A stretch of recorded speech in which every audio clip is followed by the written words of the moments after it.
I'm here alone in the hands of a bandit who smelled money. If you want to, you can lay me over the table and amuse yourself, and even call in your men. Well, no woman ever died from that. When you're finished, all I would need is a tub of boiling water, and I'll be exactly what I was before, with just another filthy memory. I'm Eddie Webb. Here we talk about Once Upon a Time in the West.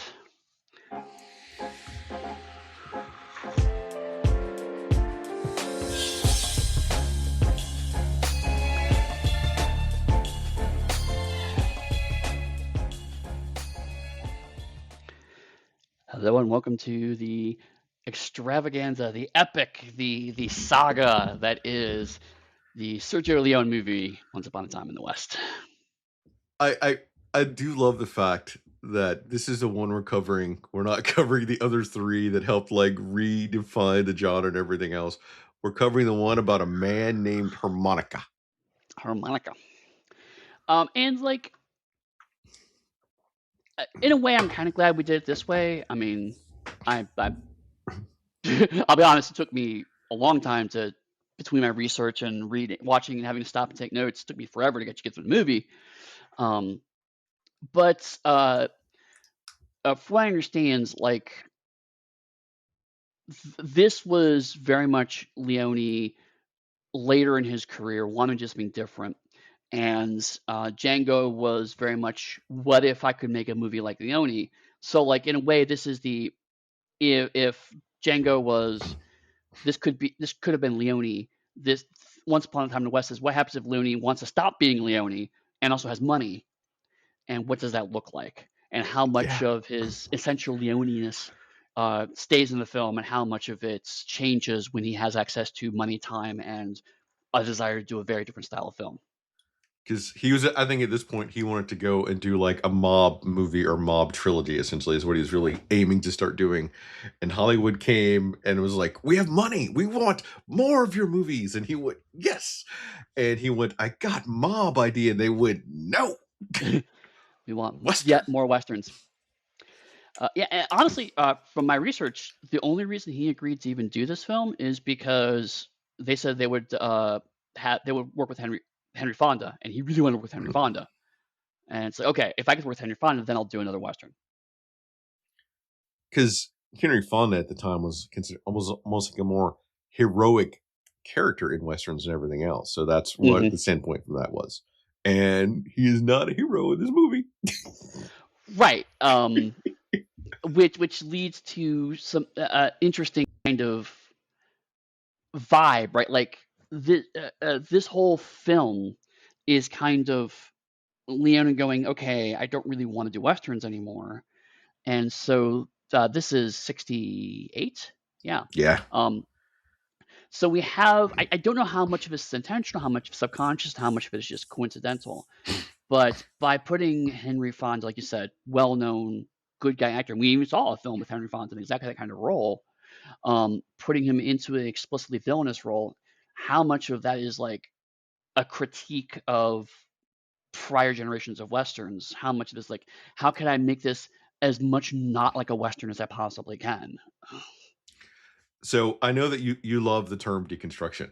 Would you now classify this as a deconstruction of the Western spaghettified? So you're right. It is my favorite term, but I've actually been avoiding that because I don't think so. This is certainly a very different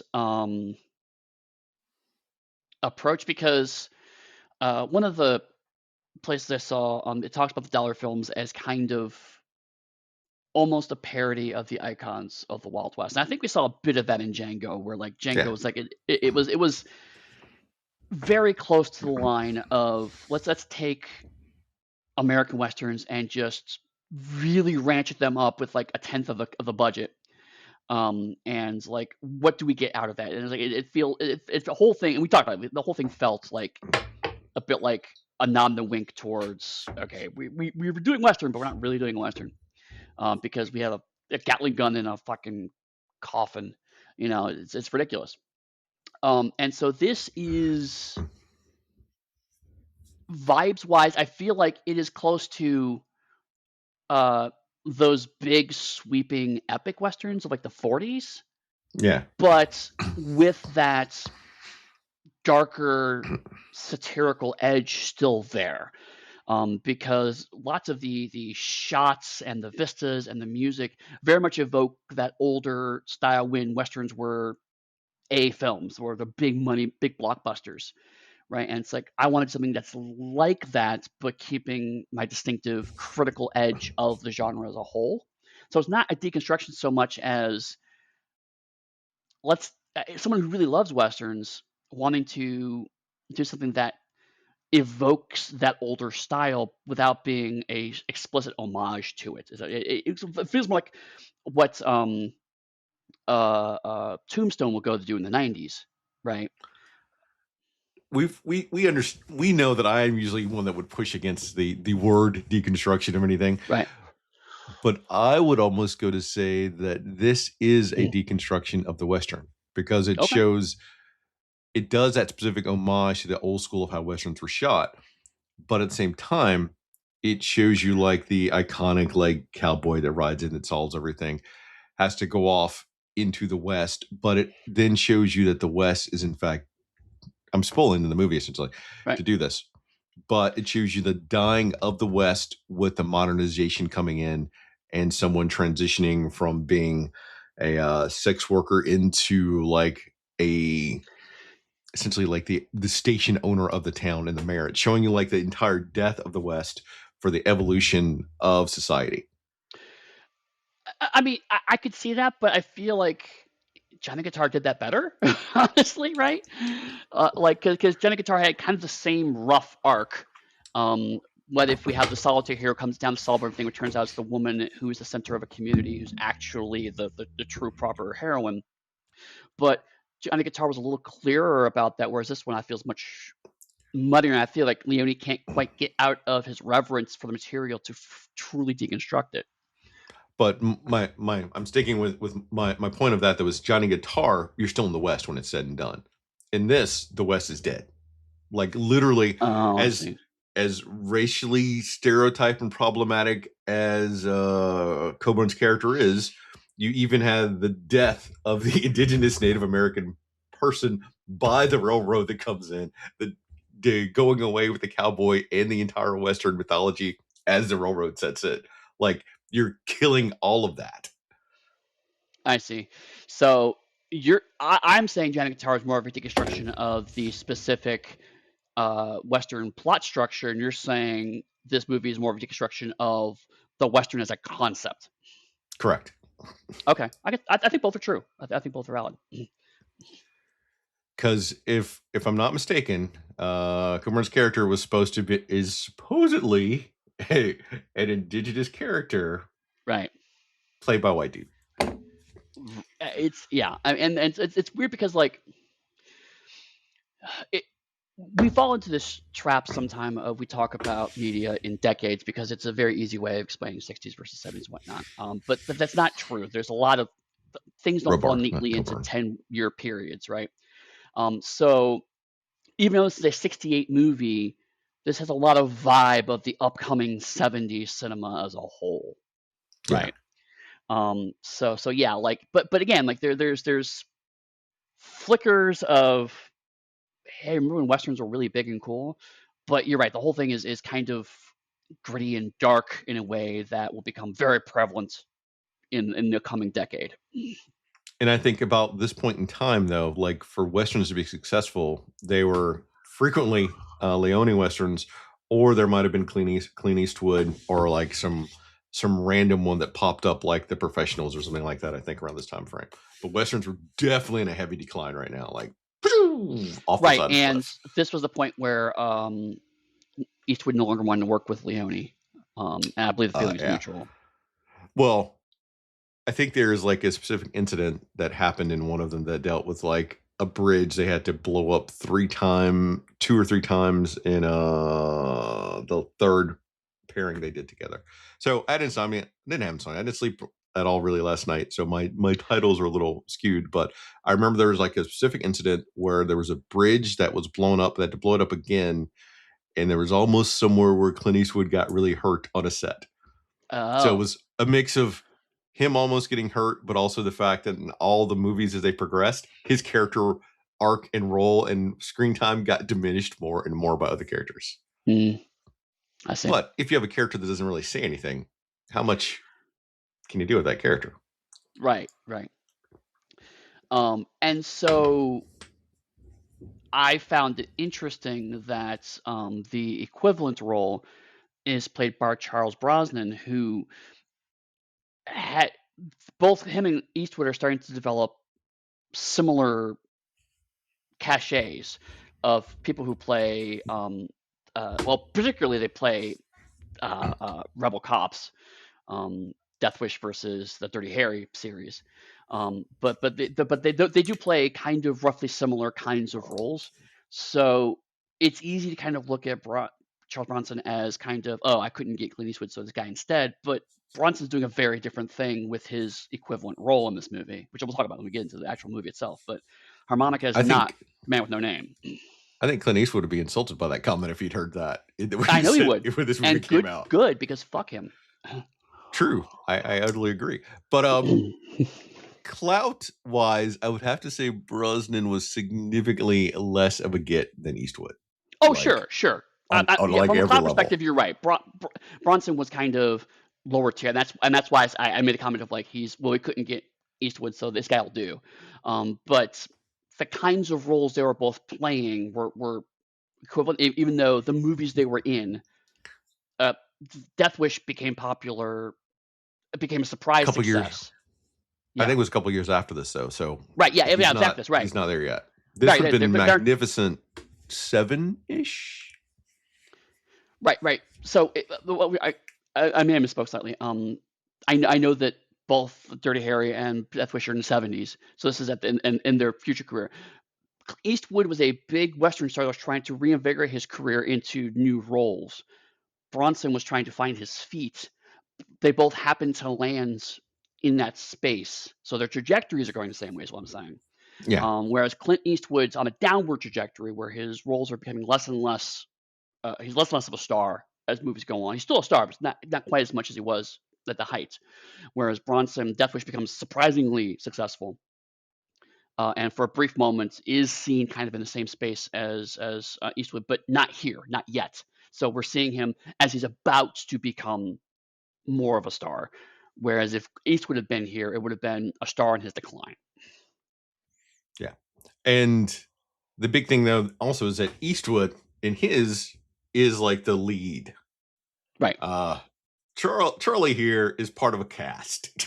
Much like in Magnificent Seven, part of a cast. Right, which is kind of interesting because I was going to mention this when we start talking about it, but it's very beginning of the movie, so I want to hear it. None of them are the first name you see, right? Sergio Leone is the lead of this movie as far as the way that the credits are going. You're watching this movie because it is specifically a Sergio Leone film, in the same way that today we would watch a Spielberg film, or whatever. It's this is directed by someone who's really, really famous, so I'm watching it for the director, not necessarily for any of the cast. And so you're right. Even though Henry Fonda is in it, even he's not like positioned as all star. You're right. It's very much an ensemble cast of really good actors. But it is Sergio Leone who is it starts off a Sergio Leone film. That is the very first word you see. Kind of like a Quentin Tarantino now still. Another good example. Yes. Or if we want a more literary one, whenever you go and see a Philip K. Dick movie, it says Philip K. Dick's so and so with these people. Right. That Philip K. Dick nothing with, but right. Yeah. But speaking of budgets, to give you a sense of the scale and how much money was thrown at this movie compared to the Dollars films they had done before, the set of the city, the Flagstone set, that set cost as much as the entire budget of Fistful of Dollars. And half of this movie's budget was just the actor salaries. Yeah. So well, look at the actors they got. Right. I mean, when they say half of it was actor salaries, I think a large percentage of that was probably Henry Fonda specifically. But again, like, yeah, there are Are you saying people Woody who are Strode names. did not bring in top dollar? I mean, I wish he would, but I don't think so. Yeah. I Uh, still can't imagine how much Charles Bronson cost. Come on. Not as much as Henry Fonda. No. As someone growing up, the only thing I really knew Bronson for were like those Death Wish films, and they were not films I wanted to watch. They were not my thing. Like No. that is the entire oeuvre of his movies I was aware of until I got into westerns. Let me give you a modern analogy for Bronson's career as a whole. Jason Statham. He plays a very specific kind of movie. Those movies nowadays are not great and don't have a huge budget, but he plays that specific role really well and is recognizably a person you can go, oh, I think I've seen or heard of him. Yeah. I don't think Charles Bronson has played in any movies about shark tornadoes, but I could be wrong on that. I don't know if I'd want to see the. You know what? I would want to see those special effects in the 60s or 70s for that shark tornado movie with him. Kinda, yeah, right. Like, especially if it's like $20 and an air dryer. That's just a bunch more sharks like on strings. That'd be fantastic. I'm a Doctor Who fan. It's to be expected. Right. But you were saying the budget of this film. Speaking of Henry Fonda, did not want to do it the first time. He was actually not interested in playing the movie.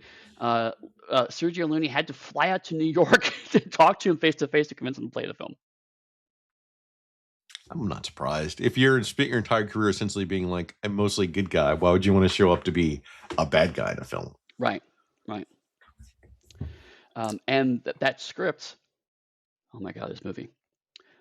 First draft of the movie. The first draft of the script. 436 pages. Chris, there is a somehow even longer version of this movie in Italian. There is a movie that's over 3 hours long, and it's an Italian version of this movie. Oh, all right. So behind the scenes info for people. Originally, I'll go ahead and I'll tell it. I don't think I said it last time. I'd stacked it up so that we were going to do The Great Silence after Django. But I also recalled saying that, all right, we weren't going to do the same director. So I didn't want to do the same director twice back to back. So I shifted this in. And when I told Eddie, because he said, oh, that's cool. I didn't tell him how long the movie was intentionally. So I could get the response that you're getting now. And it brings me no end of joy. Oh my God, this movie's so long.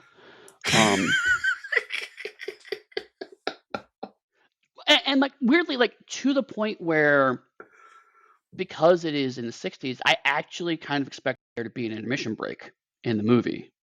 Nope. I don't know if there was never an intermission break or if it has been in modern day edited so to remove the intermission break. I can't see Leone giving you a break. Like that's. I can't either. Because there's no point in the movie where like I couldn't see, because usually intermission breaks, they kind of either are a cliffhanger or a slower spot in the movie where you can walk away for a minute. And I didn't see anything that fit into either of those categories at the roughly halfway point or even the 2/3 point. So I was like, if there was an intermission, it's been very cleverly edited away. Or maybe it's in the 95-hour version in Italian. I don't fucking know. I mean, much like Peter Jackson, Leone wants you to live in that world with those characters. Right. Which, oh wow. I'll talk about that when we first start talking about the movie. Because he does that. Oh God, it's a new year and I love it. But I mentioned the Italian film. So this is actually a dubbed film, and I went in doing enough research to know this is a dubbed film, and frequently I had to go and double check that I was actually watching the correct film, because I'm like, this doesn't feel like a dub. Like 2 years difference and budget difference between Django and this. I frequently forgot this was a dubbed film. Well, it's also different directors, and Leone had been doing dub films for longer at that point in time. We're later in his career now, so he's like Matt perfected that art form almost. And it's an American. It's shot for Hollywood, so they have more American actors, and when American actors are saying the words, it would make sense that the words would line up a little bit better. Right. I mean, but I had in the last episode, I had said a lot of the dubbing's bad, but it was 66, and that's the dubbing technology they had. And here we are 2 years later. It's like I was wrong, right? It's like clearly it wasn't a technological issue; it was just a skill and a budget issue. But to your point, right? Like all of the leads were American, as far as I can tell.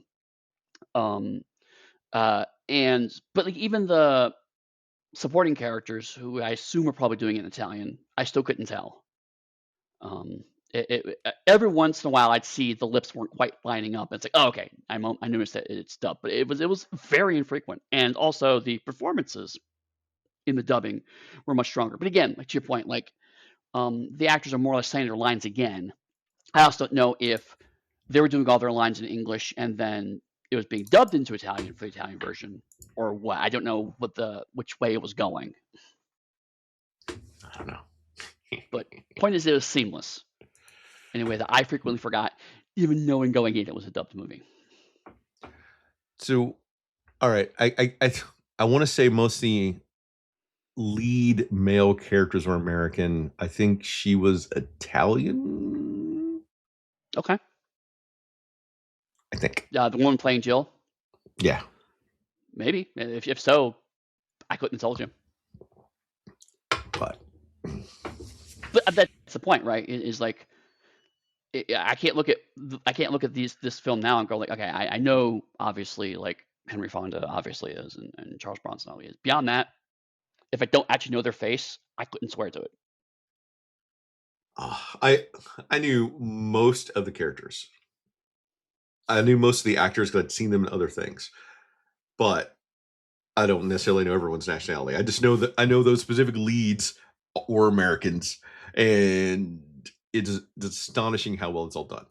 Right, I had to double check myself when I first watched it. Yeah, like I honestly for about 20 minutes was convinced. No, they must have shot it twice, but shot it once in English and once in Italian. That has to have done. But it's like everything I found, no, it was dubbed into English.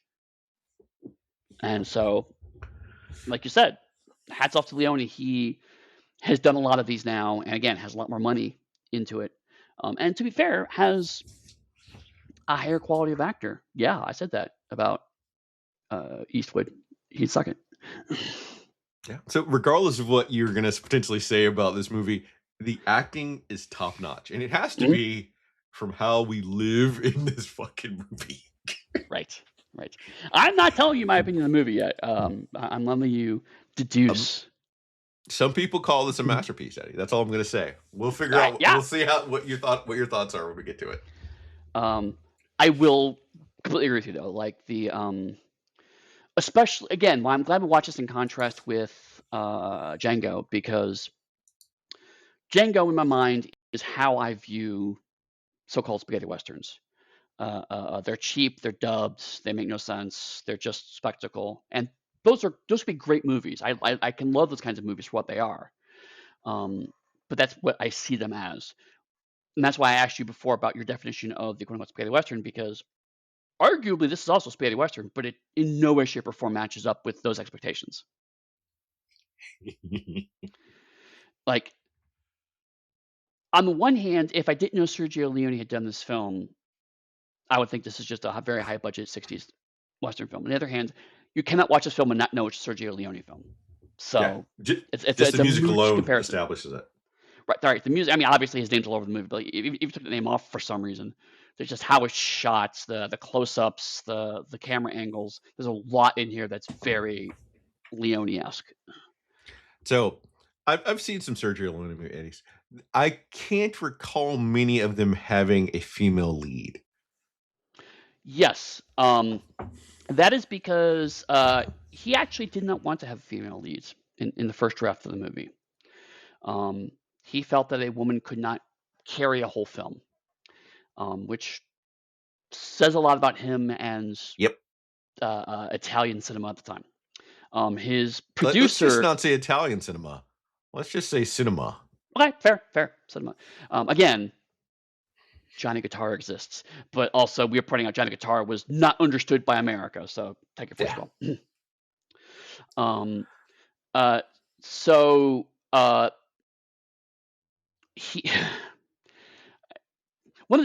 Side note, I watched this on Amazon Prime, and occasionally when I watch it on Prime, because if you ever watch a movie on Prime, they have the X-ray view, which means that occasionally if you pause it, it will pop up bits of trivia. And so this is how I found out about Thank you for Leone's. clarifying that. Clarifying what? Uh, Clarifying the term X-ray view and what it does. Well, yeah, that's a pun that's going to be relevant here in a second. Because when he finally agreed to do this, the script had the first establishing shot for Jill done in a way that the camera would pan up her at an angle so you could see she was not wearing underwear. He was talked out of this particular cinematic decision. And as far as we know, the actor was never approached with a script that had that shot in it. So this is all at the script stage. God. But this is how Leone handled the problem of, I don't know how to have women star in a movie. I know, let's show her bits. So Yeah. Which we're again very much homaging the upcoming 70s trend of a lot more sex as a way to make a movie interesting or palatable. So Leone was the innovator, I guess. No, let's not give him that. Come on. Do we want to go and talk about pre-code and the sheer amount of nudity there were in pre-code before that really became True. a thing? No, fair. Good point. Good shout. So like, I'll be honest. When I saw that kind of tainted some of how I looked at this movie. And again, because we're watching this in a very specific way, in a very specific order, and you've helped choose these things, my brain keeps going back to other movies we've seen that have had stronger female leads, and I have to keep reminding myself they were the exceptions. They were rarity. Yeah. Those were not a commonality in Western films as a whole. So Leone, even doing his different way of approaching this problem, shall we say, still made this movie a weird exception to the trend of Western films to this point. It was not a common rule that women had strong roles like this. So going in retrospect now, there is one other film I would have probably have added in that would had to be in the 40s or 50s, a little bit longer. It was like the Furies or something that had the God, I forgot her name now, but she was like the daughter of essentially like a cattle baron, and it was focused on her. And I think that you would have liked that movie. So we're gonna watch that movie somewhere over the next few years. I'm gonna find a way to slot it in.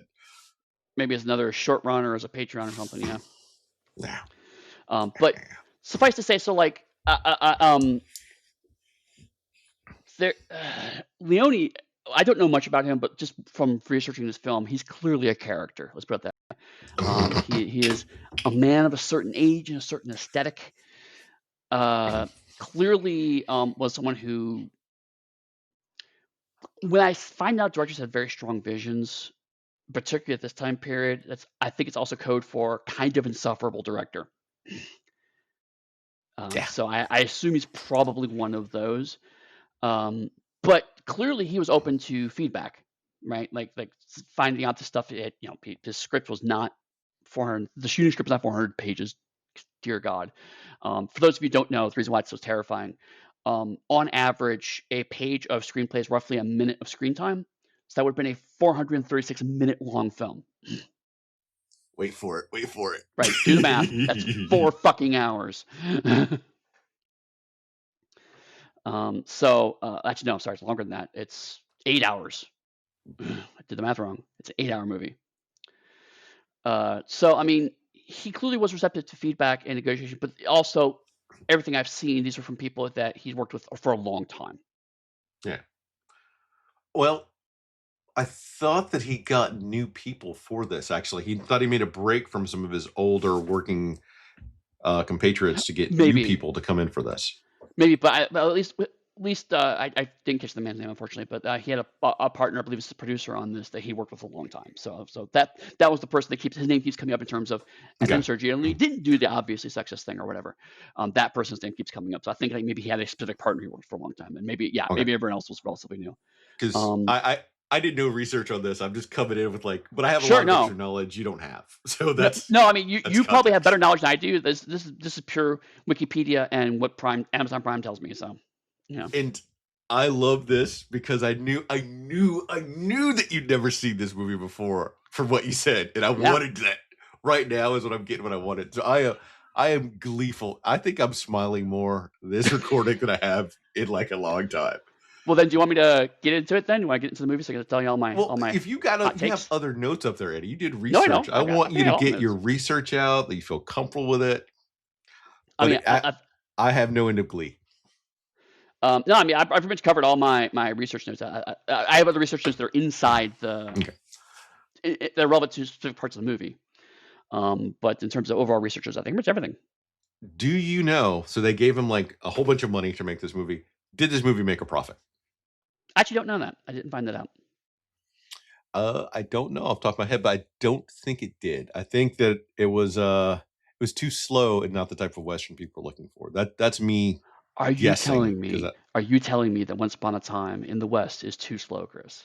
Because I I am don't. shocked, I'm shocked to saying hear this audiences movie in is too slow. '68, audiences in '68 with Leone putting out a Western film that had seen his other Westerns may have had an expectation that this movie does not lean into. Okay, now so that's an interesting point. I glossed over this, but it's worth talking about. He intentionally was a very different style. His dollars movies were very much defined by one critic as quirky and up tempo, and this is much somber and slower. And so that was an intentional choice he made. Weirdly, I mean, we're making fun of it, but like the pace of the movie didn't surprise me because again, we're just on the cusp of the 70s, and there's gonna be this momentum in the 70s that will stop with Star Wars actually, where longer movies are seen as more serious, and spending a time luxuriating a shot is seen as a more artistic way of approaching cinema. Fast-paced editing was seen to be cheap and gaudy, and so you get like Star Trek's motion picture, which very long scenes. You find Space 2001 or 2001: Space Odyssey had very long scenes. Um, Jaws even had some surprisingly long scenes. So like the, our directors and artists got this idea, oh, this is what audiences want. This is what we think it makes a movie important and dramatic. And then they find out with Star Wars, like, actually, no, they've just been tolerating your bullshit. Nobody wants these long ass fucking movies. Although they do occasionally come back. I mean, um, we talked about a little bit about the slowness in the Blade Runner sequel. The Dune movies play with this a bit more. So like there are people who grew up in this time period who are now homaging that particular type of cinema, but those are very specific exceptions. Yeah, but I was thinking more specifically like the American audience and their expectations. Like Right. we're not with those movies yet, which we would go into like a Kubrick too, and like Oh, true. Yeah. 2001: A Space Odyssey.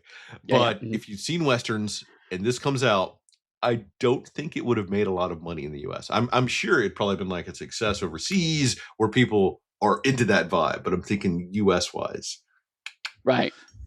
which I don't remember, so it's not important now. If we want to get into the meat of the episode. Get into the meat of the episode. I am checking real quick. The budget was $5 million. The box office was $5.3 million in the U.S. So it barely made a profit, which means it made no profit from a studio perspective. Yeah, like I thought, because Yeah. doesn't mean it wasn't Okay. a great movie at the time, but money financially, not in the U.S. Right. And as we talked about before, this was very much we're in the death throes of the Western as a popular medium, popular in terms of people want to go see it because it's a Western. Right. So okay. So we start with a Sergio Leone film. And we see a train arrives at the old west town of Flagstone, where a man with a harmonica, who's later dubbed Harmonica, kills three men attempting to ambush him. That's where I'm going to stop because this is 15 minutes of the film. But Eddie, that doesn't tell me what happened. That doesn't give me the visuals of three badasses showing up in trench coats. 15 minutes. But Eddie, the trench coats they wear are important and integral to the plot. Like these are Yes. beats. No, I will get into that, but there's, but I mean, like the intro is 10 minutes long, right? The credits and the things that happen under the credits are themselves 10 minutes long, and it is a very slow and very intentionally slow image of these three men who are setting up the ambush at the train station. They hassle the train conductor, ticket sales, or I don't know who exactly he was. Station And agent. stage agent, yeah, doing that. And then they find different places around the station, and then the movie just kind of sits there. Like there's one point where it spends 2 minutes watching one of them blow a fly off his face.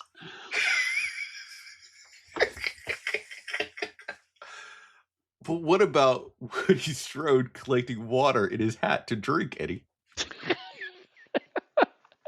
This is living the life right now of the Western.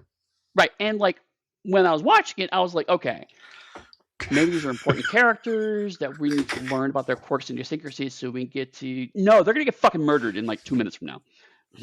They're all gonna die. But watching it and knowing a bit how movies were made, I do feel like, and I don't have anything to back this up, this is just my guess, I feel like a lot of this had to be improv. I feel like Leone just sat a camera down and said, do some stuff at some point. Like the fly thing absolutely had to be improv, you know? So I thought, though, the fly thing, they put like jelly or something on his face to have Oh, the did they? fly stick around that long. I could Okay. be pulling that on my ass, but I think I remember reading that somewhere along All the right. way. Maybe it's all intentional then. I don't know. Because I can't see Leone saying improv. I can't see it. I think it would all be scripted out. You know what? Now that you put it that way, that's actually a really fair shout. Because Leone does not strike me as that kind of director. So okay, like he, on the day he may have had some ideas what he wanted, and this in Italian with maybe a translator because I don't think he spoke English either. But been like, I want you to do this, and we're gonna focus on that fucking fly in your face for like 5 minutes. Right, and given how long it takes, that probably would have been like an hour of shooting, right? Yeah. But like, yeah. So it's Sergio Leone making it very clear at start. It's like, I know what you expect. Sergio Leone film, very first thing you saw, and then the actual first scene intro you see is like, this is not a Sergio Leone film. My name's on it, but you're gonna see a very different film that you would expect to see from me. Which is, in a lot of ways, I in isolation, it's like, why is this so weirdly long, right? But there's a context point at the time, and also there's a separate artistic point that I can see there. The context point is, again, like 68. If you see a Sergio Leone film, you have to tell your audiences, okay, be ready for what you're going to watch, because it's not what you think you're going to see. It is my film. I'm doing something different here. If you're not into this, you can leave during the credits, kind of thing, right? It's the know what you're in for. This is going to be more character driven. It's going to be a lot more focus more time on the bad guys, literally in this case, and it's going to be a slower pace. But to your point, you keep bringing this up, and I think it's valid. He also does want you to live in this world a bit more. He wants Flagstone to be more of a character than a backdrop. He doesn't want it to be he wants it to be a place that's lived in, and he wants you to live there with him. And this is a technique to do that. So like, in retrospect, I can go, okay, I see why that happens. I can't even fault it necessarily, but watching it, it was a lot of, what is happening? What is going on? So, do you see the inverse at the start of this film and another film that we've seen so far?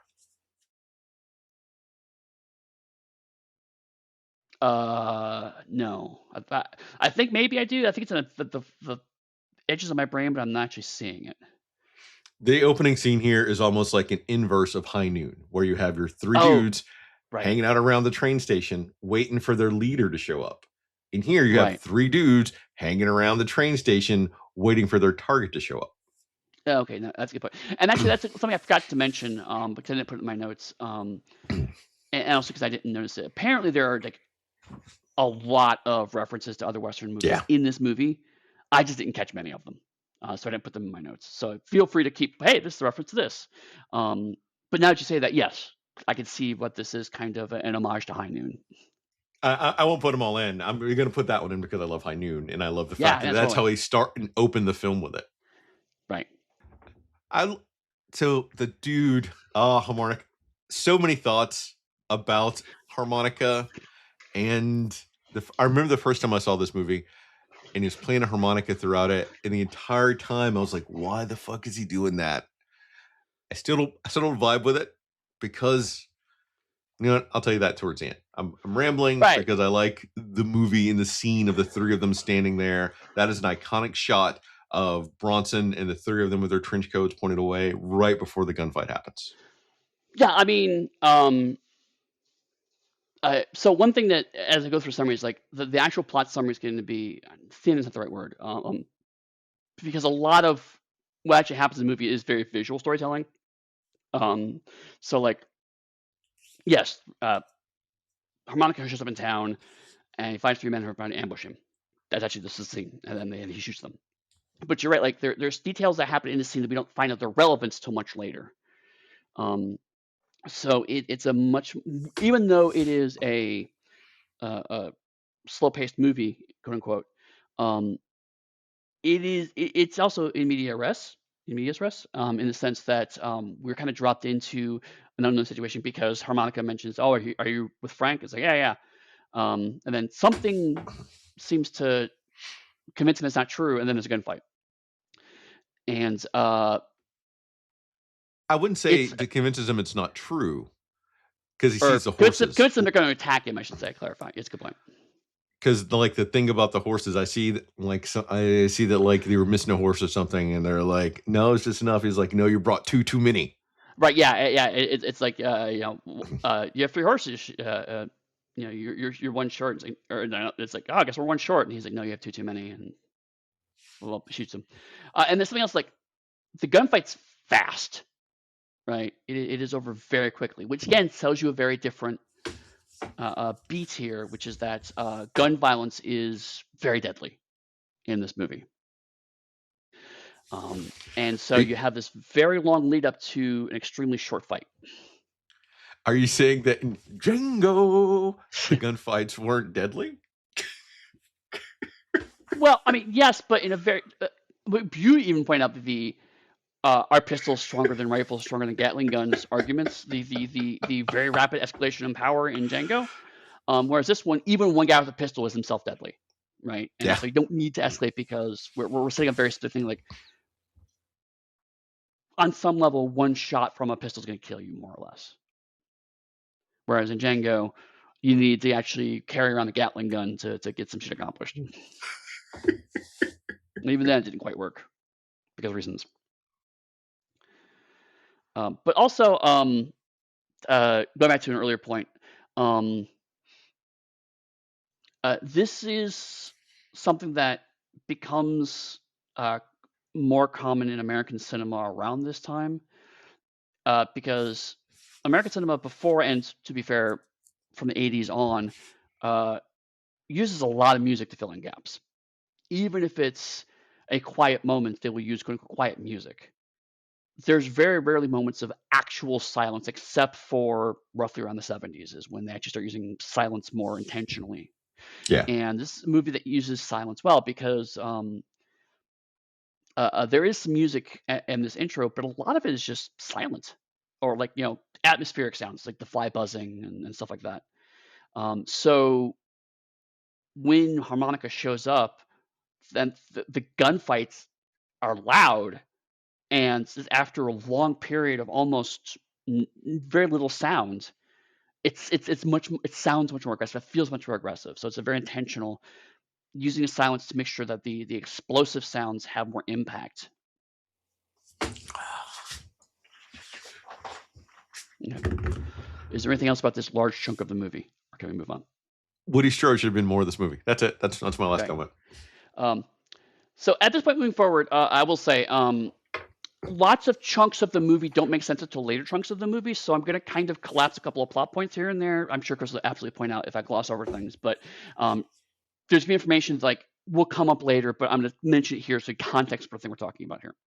This will come up a lot. So, for example, we find Frank, who's actually Henry Fonda's character, and his gang murder Brett McBain and his 3 children as they prepare for a celebration at his ranch, Sweetwater.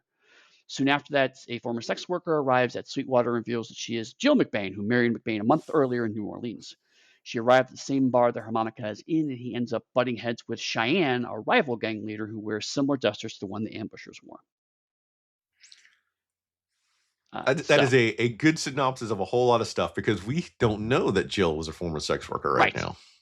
Right. I'm putting some information in here that we actually don't know till later, but it makes it easier to discuss if we know this information up front. So because to be fair, this movie is structured weirdly like a mystery almost. Yeah. Right. There, like it's the who is Frank? How does he tie to Cheyenne? How does he tie to Harmonica? How does Jill involved with this? Why does this ranch matter? It's a lot of stories that we don't actually find so much later. But again, for us to discuss it, I think we have to know this stuff ahead of time a bit more. Agreed. So, since this is your first time watching this, what did you think when you're at the McBain farm? Like, they were happy, their family, they're getting ready to greet somebody. Did you think it was going to go that way? Well, okay, so I feared it was going to go that way. I didn't think it was going to go that way, but I feared because holy crap, the McBains are Irish, right? Right. Every single character is a redhead. They sing Danny Boy, and I'm just like, oh, the Irish stereotype. You're probably gonna die, aren't you? And then they died. It's like, yeah, I was afraid it was gonna happen. Do you think the son would have lived if the gang member hadn't said Frank's name? Honestly, maybe. Based on what we learned about Frank later, I think so. Again, to kind of talk about this a little bit ahead of time, we don't know this at the point, so just to be clear, but Frank's story arc is he's trying to be a different kind of criminal. And so I think in his head, he will let the kid live if they hadn't said his name, yes. Because he in his head, he's turning into the kind of guy that could do that. But then he said his name, and Frank can't be that guy anymore. And that's actually part of Frank's character arc going forward. So it actually is relevant at this point, but we don't know the relevance at all until much, much later. Yeah. Oh. Although I will admit there's one point that really distracted me at one point. So it's McBain and a older daughter and a younger kid, and they have a table outside a beautiful area. It's basically one house and nothing else, just lands. They're setting up for a picnic, and the daughter's cutting bread. She has a loaf of bread, and they have a whole conversation about how they're gonna be able to cut thicker slices of bread because of the prosperity. Not to get this bread, and she has the loaf of bread, and she's holding it against her chest, and has a knife, and is pulling the knife towards her chest, and she's cutting the bread. And I'm like, what are you doing, you idiot? You do not cut bread that way. Has no one taught you you'd never cut towards yourself, which is actually a problem, and actually there's reasons why you should cut towards yourself, but not that way. Ridiculous that is your comment about that, Darcy. It really distracted me. But I mean, to your points, it was something that it didn't hit with me consciously, but subconsciously I think it did hit, and now I'm seeing it more as we talk about it. It does have the very idyllic Western scene. The man who made a place to live on his own lands with his own hands, and now his wife's going to come and join him, and they're going to live out a happy life on their farm with complete control of their lives. And then they get murdered by some asshole. Huh? A new wife. To show someone that not only is he like a person of the land and everything else, he can go out and woo someone else to come to be with them and restart a family. Right. And again, to be fair, during this scene, we do not know that he has remarried necessarily, just that your mama will be here soon from New Orleans. They say new mom.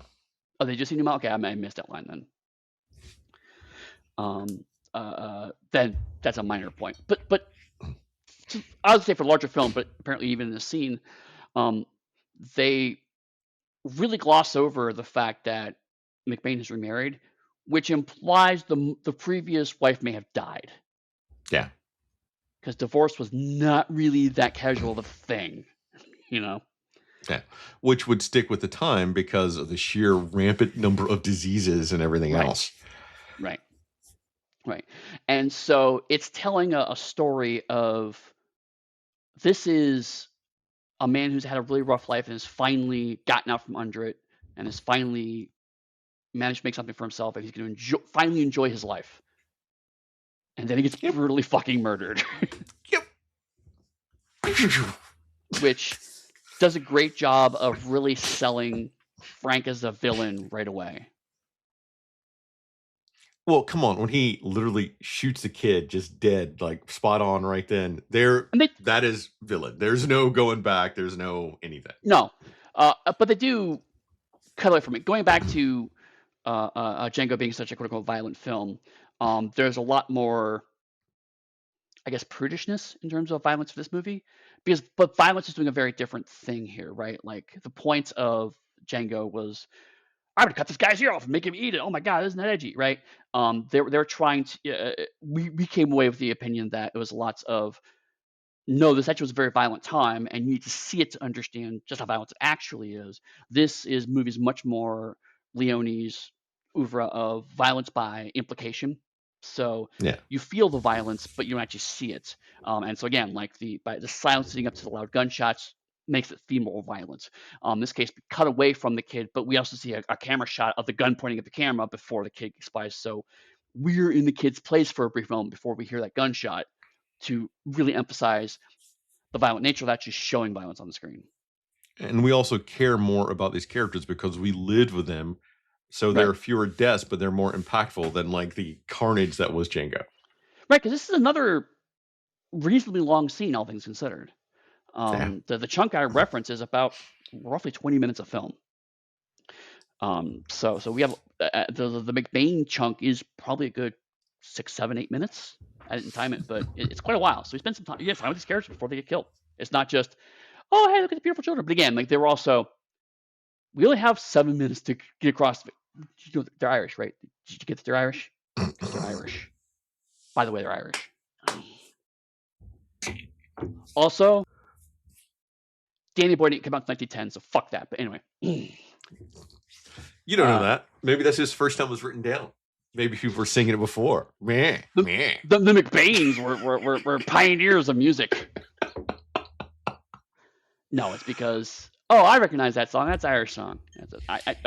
I'm actually not. I'm joking about it, but like honestly, and that a tactical anachronism to sell a point, I'm not against, honestly. And this is the point where I figured we have to make sure they know it's Irish. Let's use a song. Everyone knows the song, and it's old song, so it's close enough. Yeah. I agree. And plus, we're also talking about Leone, who is talking about westerns, who is an Italian man talking about this entire genre, and then putting his spin on everything. So it's right.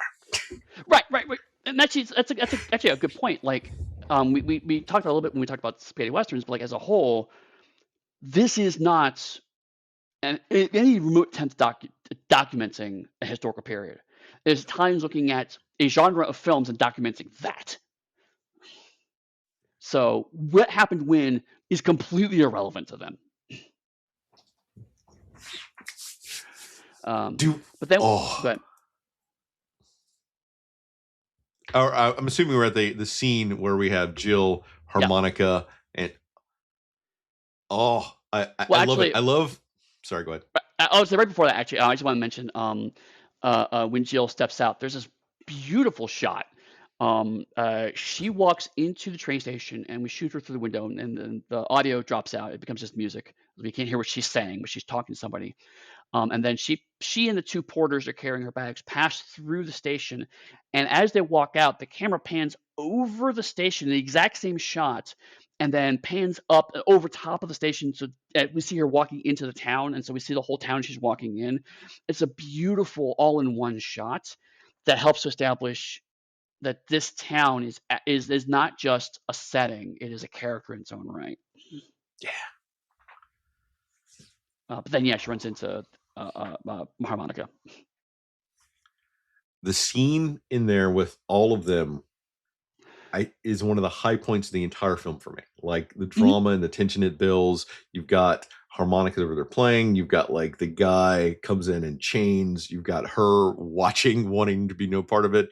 The overly loud like barkeep who is over the top bad.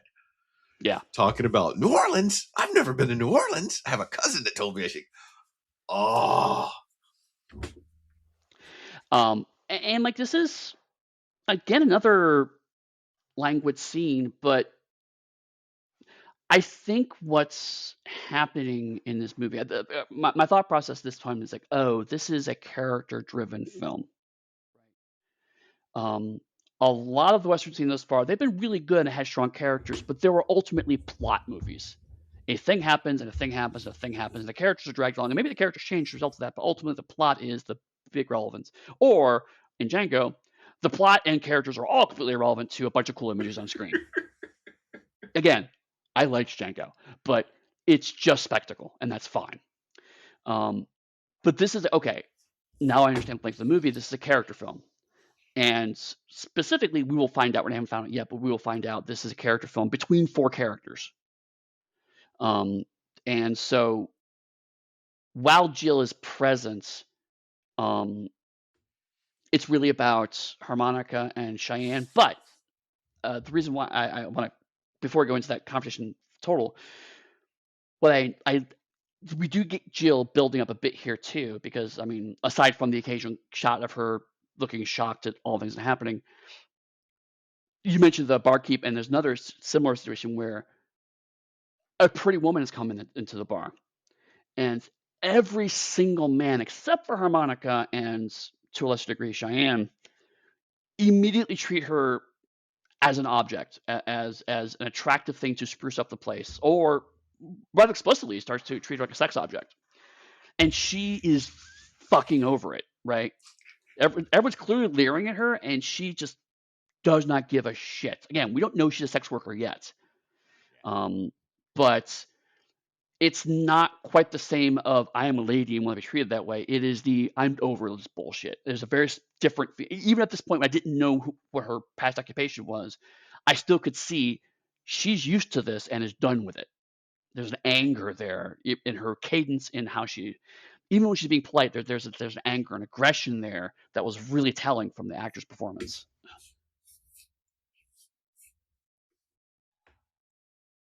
But yeah, then harmonica and Cheyenne confront each other, um, and then we get the start of the long running. It's not a gag, but that's what you call a reference that happens multiple times in the movie. For this wordplay, it's a gag. The "Do you play?" joke, right? yeah. Where we're talking about harmonicas, we're very clearly talking about guns. And that's when we get the beat about the trench coats, because you have harmonica saying, I met three guys at the train station that had coats like yours. And he says, and you get that banter back and forth. Right, right. It ends with like, and each one had a bullet in them. Yeah, and there's an interesting dynamic because harmonica is still doing the fairly traditional, slightly quippy, but ultimately pretty serious outsider coming in. It's like, I will just deal with any problems from a unjust perspective. But Cheyenne's slightly different, right? Right. It's pretty clear he's a villain. But when he's like, hey, I'm supposed to be Frank, and then three of you guys show up with adjusters, Cheyenne looks like a little offended and upset by the accusation in a different way. He's not completely on top of that. He covers it pretty quickly and starts to continue the banter and wordplay.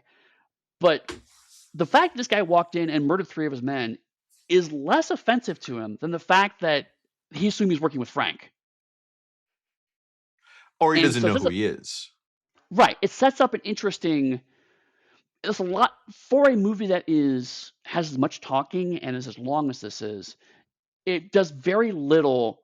Let me tell you what the character relationships are. It implies a lot. There is some infidelity near the end, unfortunately, but certainly at this stage, it is the you as the audience trying to figure out, okay, how do these characters actually relate? Because it's clear Cheyenne and Harmonica have some kind of past relationship because they're making references that each other get very quickly. They may not directly know each other. They may go in similar circles, but there is a connection there that we don't know yet. And Jill is clearly outside of all of this right now. But she's also surprised by the danger. So she was not expecting this level of danger when she came into this town. Yeah. So there's again, but none of this is set out right. This is just us figuring things out on the screen. And then also, since we jump around a little bit, goes to the fact the reason that she agreed to marry into the McBains is because he was an honest, straight, right person. So that is her expectation of what to expect when she comes to town, and instead gets all of this.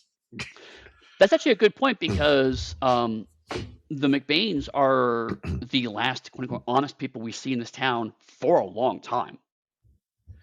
Because the contrast between the McBain scene and then everyone we see in town, all of the people that could arguably be at least neutral, we don't hear their lines, like the trained people and whatnot. You know, they're the casual parts. We don't hear them speaking. They're mute. We just hear their lips moving. The people who actually have speaking parts we can hear are all assholes.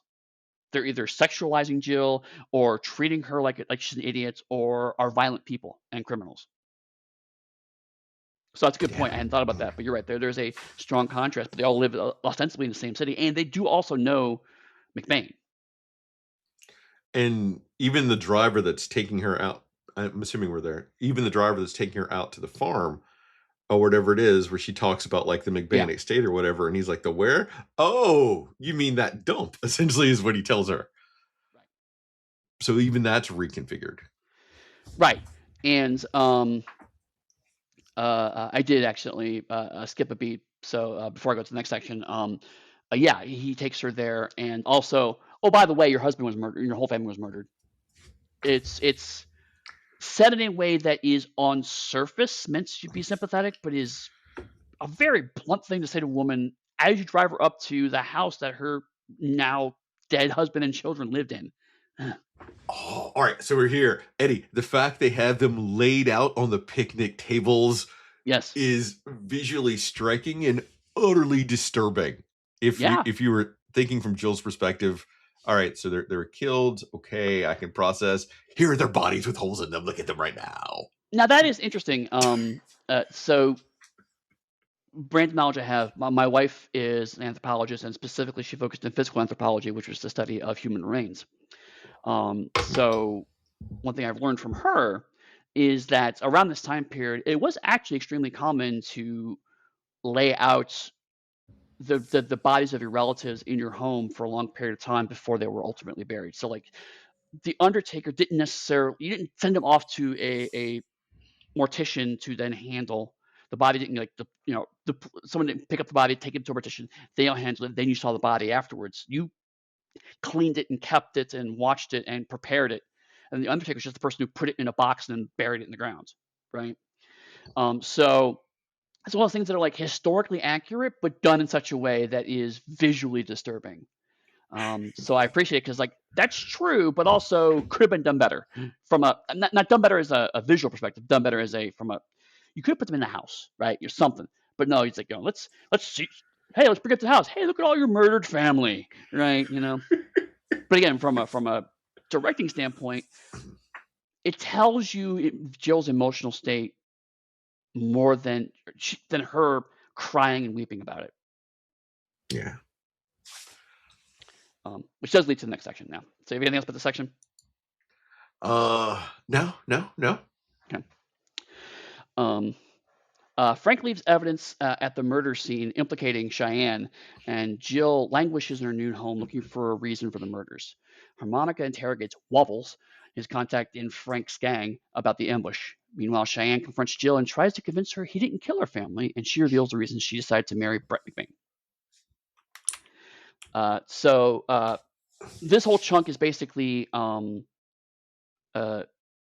slightly before this, Frank puts evidence at the scene to imply that Cheyenne's one who murdered them, and so everyone in town believes that Cheyenne murdered them. And so she's not tearing through the house. She's just lying in bed. She's clearly overcome. She's emotionally trying to deal with this but also is trying to find out why would Cheyenne have done this, and then leads to Cheyenne actually saying, "I didn't do this." So it's an interesting arc, and it's again cut between some other stuff and some stuff we find out of order. So I'm kind of trying to collapse it a bit here. She's also looking for evidence of the money that the McBain said he had, because he said that he was wealthy or going to be wealthy. Right, but we don't know that until after Cheyenne confronts her and she finds out why she married him. So at the time we're watching it, well, the time I was watching it, I was like, it's just a lot of this woman moping.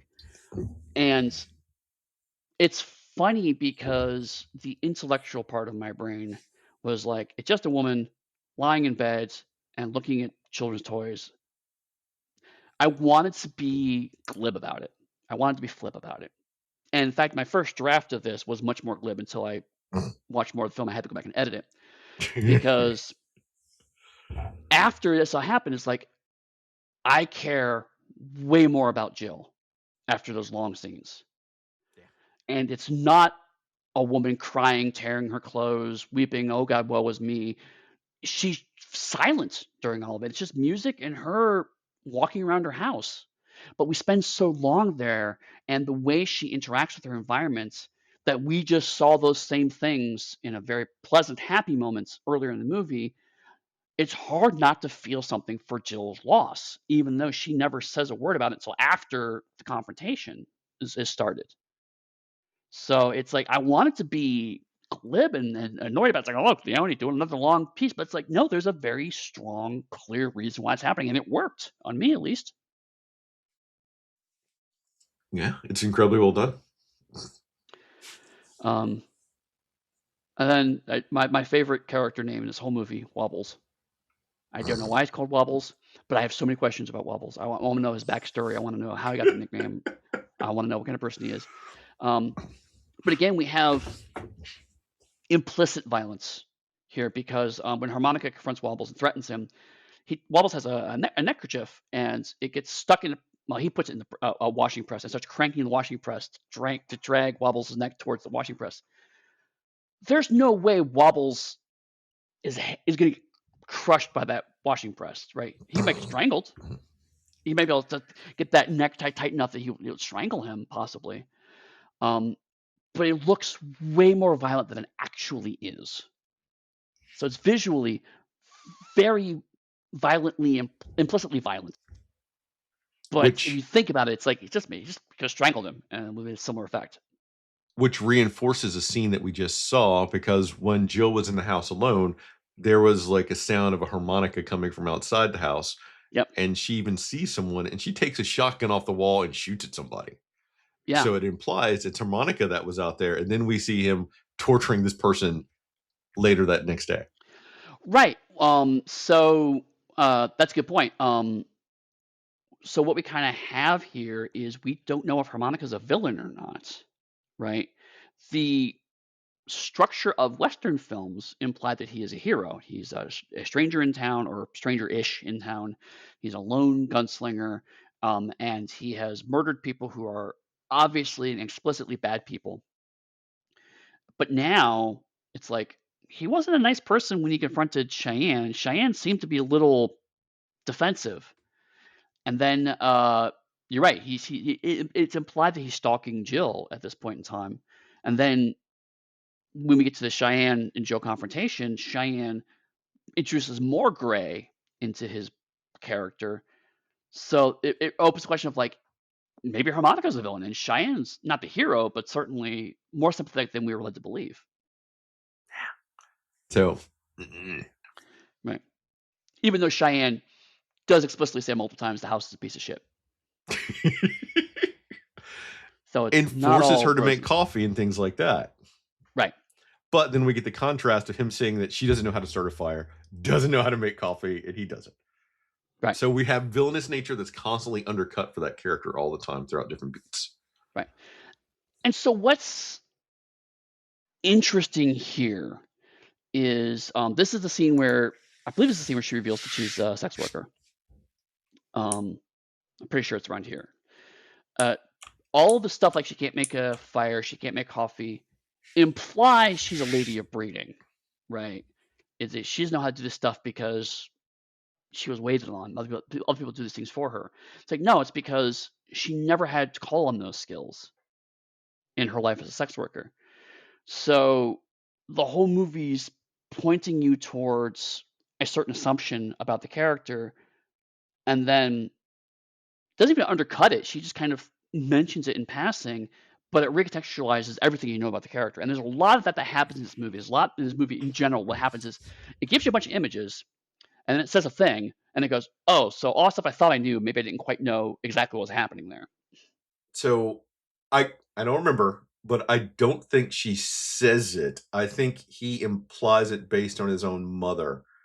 And later we get a reveal from Frank about who she is. Well, okay, they don't say explicitly, but certainly the dialogue that I quoted at the beginning of the episode very much implies that she's used to being used for sex. Yeah, but she never says that was her profession or her thing. Okay, that's a fair point. It I was making infers the ruggedness and evility of men, but it doesn't yes. say that's what she does. I suspect I may have then just jumped to a conclusion that turned out to be correct at this point. Because it's in the scene with Frank that I don't know why they have that scene, but Frank says, we like looked you up and we know because the telegraph. Right, that's how telegraph works. Although, actually, now that you say that, I think I know what happened. I think because I was mentally starting to draw a connection between this and Johnny Guitar, and that was how the female lead Johnny Guitar, she was a former sex worker that got her home. So I may have, that's maybe how I made the connection in my head, is because I was thinking of a different movie. So that actually makes sense now. It certainly helps that from the confrontation in the bar to this confrontation, we've seen pretty consistently that Jill is tired of men's shit, just as a general rule, right? She's like, she's tired of people treating her casually, using compliments as a way to try to get into her pants. And now, again, like the session I quoted, she's like, "Go ahead, fuck me, I don't care. I'll just walk away and nothing will change." But and clearly she's tired of men treating her and seeing her in this way, which is interesting because again we know why she married McBain, but it's very clear McBain obviously did not make her feel that way about herself. And so, to use a wrestling term, we have kind of heat on McBain. Even though McBain's dead, the movie's continuing to go out of its way to reinforce how good of a man he was, so that even this late in the movie, you're feeling that death more. And again, helps you to connect to Jill more because you're now seeing how much she lost. Again, she's not weeping; she's angry. She's not, "Oh, I've lost my husband." She's pissed about it. But I lost my new life. But you feel that even more because you keep hearing even other characters talk about how good McBain was, and so it's like it's something that you couldn't have known when you saw the murder. So now that murder lingers more, it hangs over the movie in a very interesting way. Yeah. We can go on if you're ready. No. Okay. Railway tycoon Morton, who is confined to crutches due to his spinal tuberculosis, has hired Frank to intimidate, not murder, McBain. McBain intended to profit by building a watering station on Sweetwater, knowing that the railroad from Flagstone would pass through the property. However, if the station was incomplete by the time the railroad reached Sweetwater, the property would revert to the railroad. McBain's murder puts Morton at odds with Frank, who desires land for himself. Jill, as McBain's surviving widow, now owns Sweetwater. So again, this is lots of information that we get through the last hour and so of the movie. I'm putting here to kind of give context for why Morton and Frank are working together, because otherwise it is unclear in an interesting way. It's not like the movie's confusing. It's no, I want to know why these men are working together. Why does one of them walk with canes and have a brace, right? So we do kind of have to. I'm combining it here so we can talk about it as a chunk because a lot of the stuff that explains these scenes are part of other scenes. Yeah. Right. So there's a complex tapestry kind of happening here. And it also explains why they turn on each other, considering they've established they had a long working relationship. Like he's known him for a long time. Right. And we talk a lot about chemistry, particularly with between heterosexual couples on screen of like, you get two actors and you immediately sense whether they have chemistry or not. But there's also rivalry chemistry. We don't talk about that as often, but we have talked about it a couple times. From the moment we see Frank and Morton, they hate each other. And it is immediately, these two actors have some strong chemistry. I believe immediately that they fucking hate each other. Oh. And through this scene, we find out why. Because basically, what spells out, we now explains what Frank's character arc actually is. Again, retroactively explaining things. Frank and Morton are two different kinds of villains, to be reductive, right? Morton understands power through money and influence. Frank understands power through a gun. Frank wants to be Morton. He wants to be the kind of person who holds power and influence and money. He wants to stop using a gun as a weapon, but he cannot see how to do that, even though he thinks he can. Morton realizes that the gun is necessary because he cannot physically intimidate people because of his disability. So they need each other in a way that the fact they need each other makes them have self-loathing because of their need for the other person in the relationship, which is why the hate is so palpable. And that's fascinating. Yeah. And you also get the fact that Morton knows that Frank can't change, and Frank doesn't know that about himself yet. Right. Frank believes he can become a gangster, for lack of a better term, right? He thinks he can be that kind of guy. And Morton's like, no, you'll always be a gun. And that's why Frank hates him so much, because Frank on some level knows he's right and refuses to admit that. Whereas Frank was like, you'll never intimidate someone because you're just a guy with cane and a brace. And Morton has self-loathing because of his disability, which, whole other much like you have to isn't it? point out black people in these movies, I have to point out another evil disabled person, not a Yep. great trope. I will at least admit that the disability is clearly not what makes Morton evil. The disability is a facet of Morton's personality. Like, if he didn't have spinal tuberculosis, he'd still be a money-grabbing capitalist asshole, right? That's pretty clear. So, like, it gives it his texture. It's still not great. It's still the only disabled person on screen, and his disability leads to his comeuppance, which I'll get to in a minute. So it's not great. I'm not a fan of it, but at least it's more nuanced than, say, a James Bond film. All right. Wow. Yeah. I mean, it's I 68, can't argue. so We're past Dr. No, aren't we? yes, but only by 5 years. So yeah. So yeah, their dynamic for villainy is awesome. Loving it. right. Hands down. The reason for everything that's going on, it's a bit wobbly. It's unfair somewhat to put that explanation here a bit, because it implies that we don't know this information till like right near the end of the film.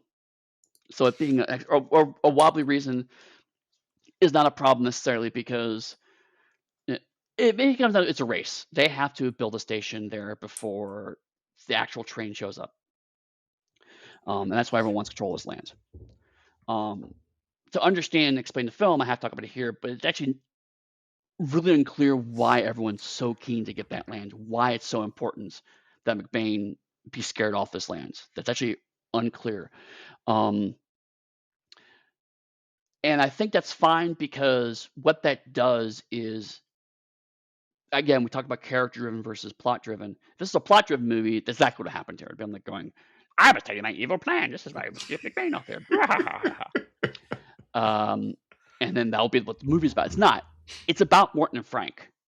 The reasons why they're doing this plan are actually secondary to what this scene's about, which is that, like we said, Frank will never be anything more than just a gun. And Frank has higher aspirations.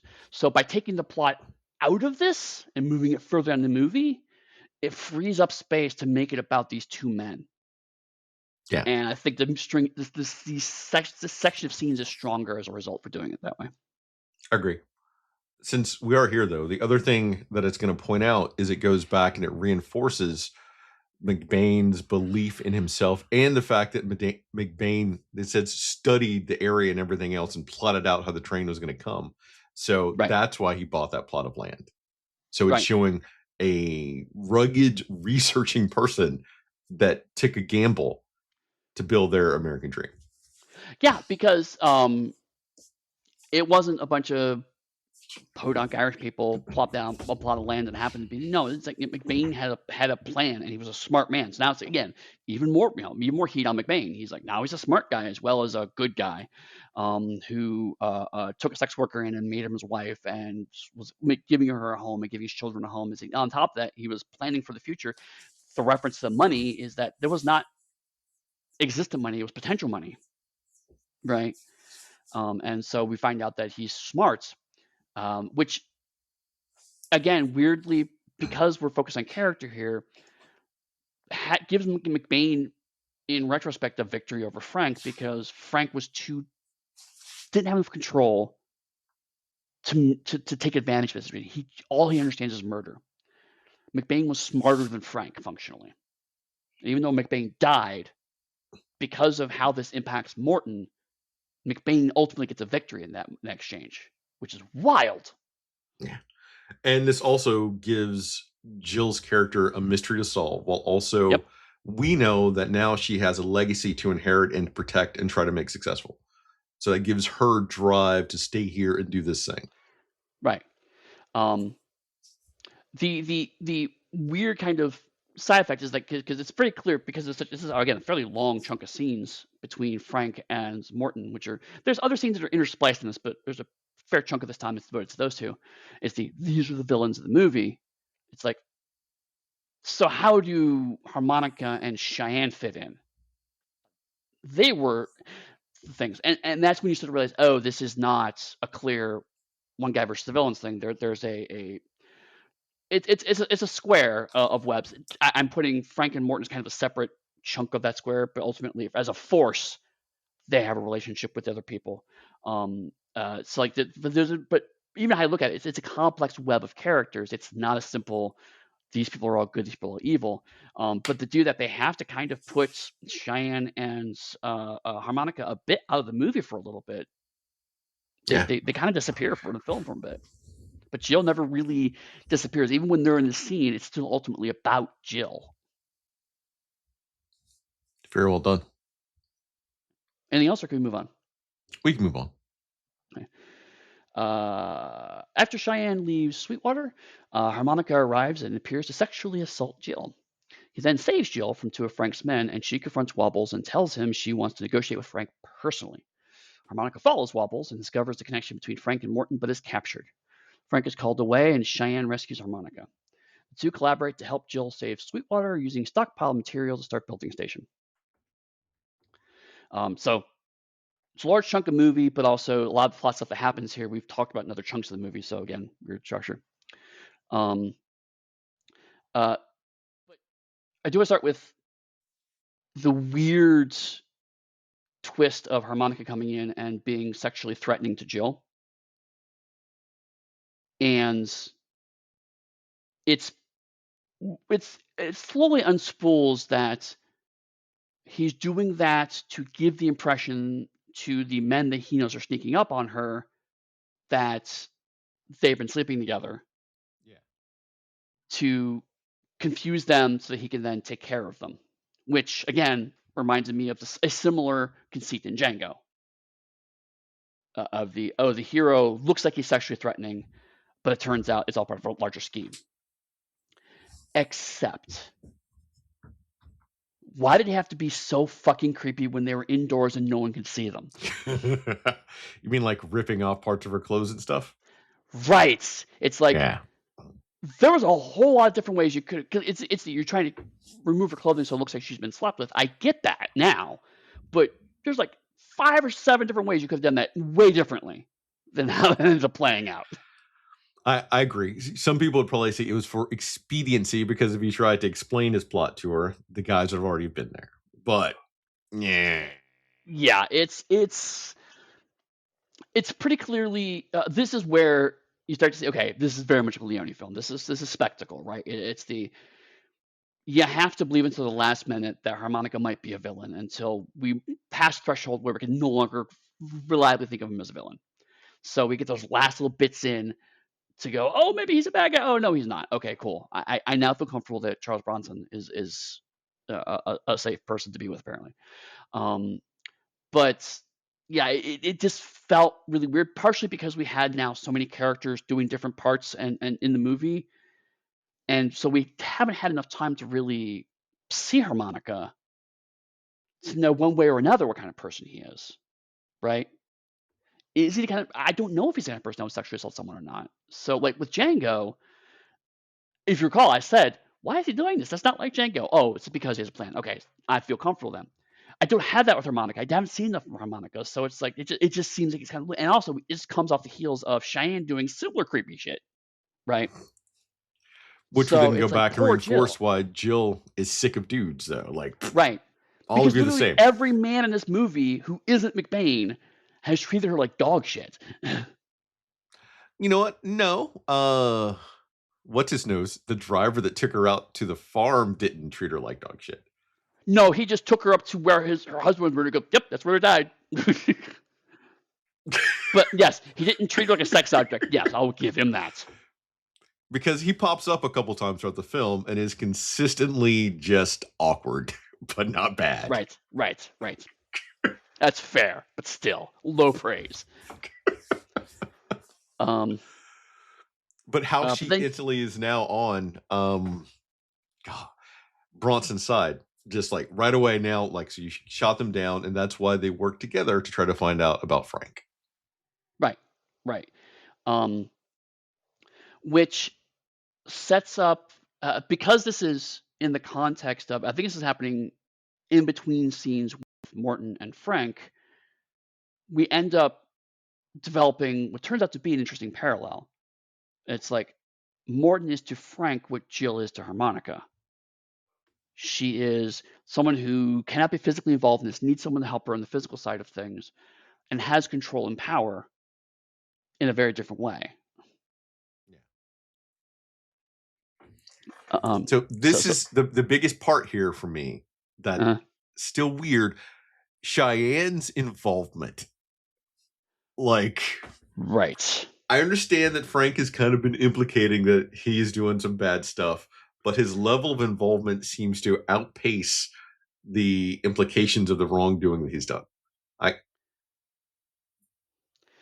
Yeah, like I how Cheyenne ends up, I'll get there when we talk about it. I do like it. I do like Cheyenne's included in this movie, but certainly you're right. At this chunk of the movie, it's like it feels like one character too many. Yeah. And I don't at this point don't see what's happening. I see where it's ultimately going, but there's only a few parts of the movie where I actually will admittedly say it is still muddy. Because again, to borrow a wrestling term, Cheyenne more or less is a face turn here, right? It's like Cheyenne was very much a villain. There Harmonica and Cheyenne were fighting, and then suddenly Cheyenne's just helping out after he tries to, because he's trying to clear his name with Jill. It's in the creepiest possibly fucking way, but he's still like, I didn't murder them. I'm a good guy. And then actually tries to help in explicit ways. It's like, oh, Cheyenne's a good guy. He doesn't get the same level of you need to think he's a villain to the last possible minute.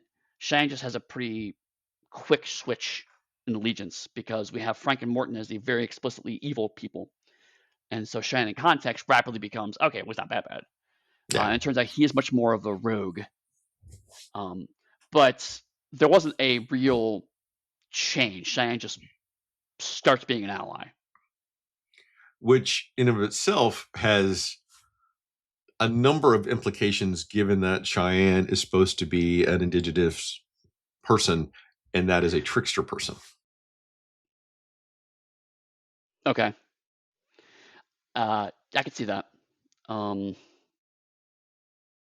It's not great.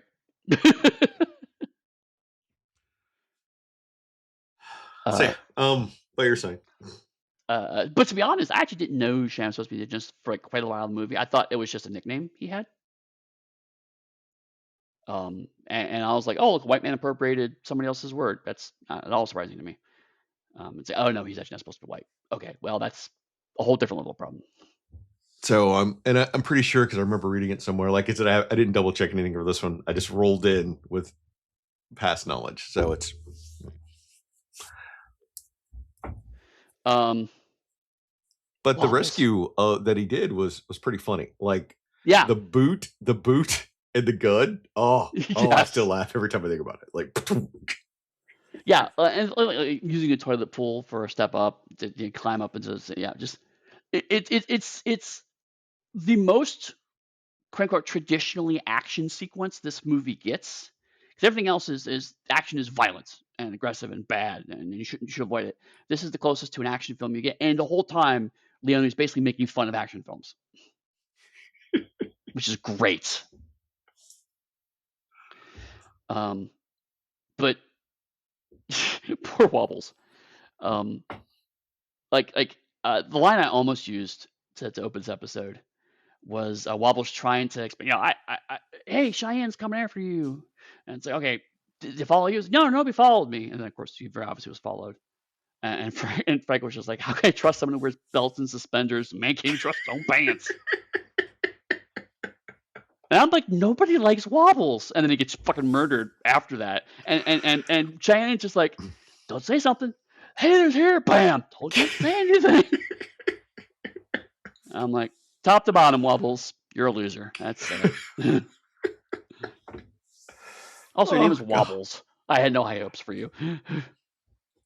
And you want his backstory? Come on, man. Right, you do. And that's the thing is like, because this movie does a really good job of implying a larger world, painting a picture without telling you absolutely everything, it makes you want to dig more into those details. And so even let's just face it, Wobbles is functionally a comedic character, right? He not quite comic relief, and that's to Wobbles' benefit. He's just kind of an idiot that happens to be in situations that we interpret as comedic.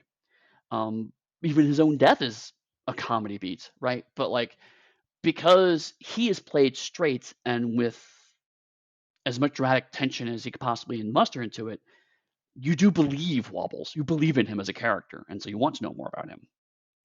Does Wobbles get the most gruesome death in this movie? You know what? Maybe because we actually see blood come out of him when he's shot. And he shot a couple times. Everyone else Yeah. is consistently shot like once, and they go, oh! Right. And to be honest, like, Frank shoots him again kind of out of annoyance, right? So like one of the potentially most brutal shooting in the film is because the other characters are annoyed at him.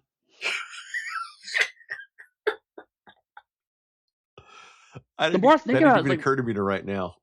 yeah, right, same thing. I was just like, the more I think about this, the more I think Wobbles got screwed, man. Okay. And even worse, like, I realized this as I was watching the film, is like, if Frank hadn't shot Wobbles, because Wobbles is about to say, hey, Harmonica's or Cheyenne's here, he would have had both Harmonica and Cheyenne and basically would have won the movie, right? Because his own annoyance, he shoots Wobbles, he ends up losing a major part of the war. And that's part of Frank's story arc.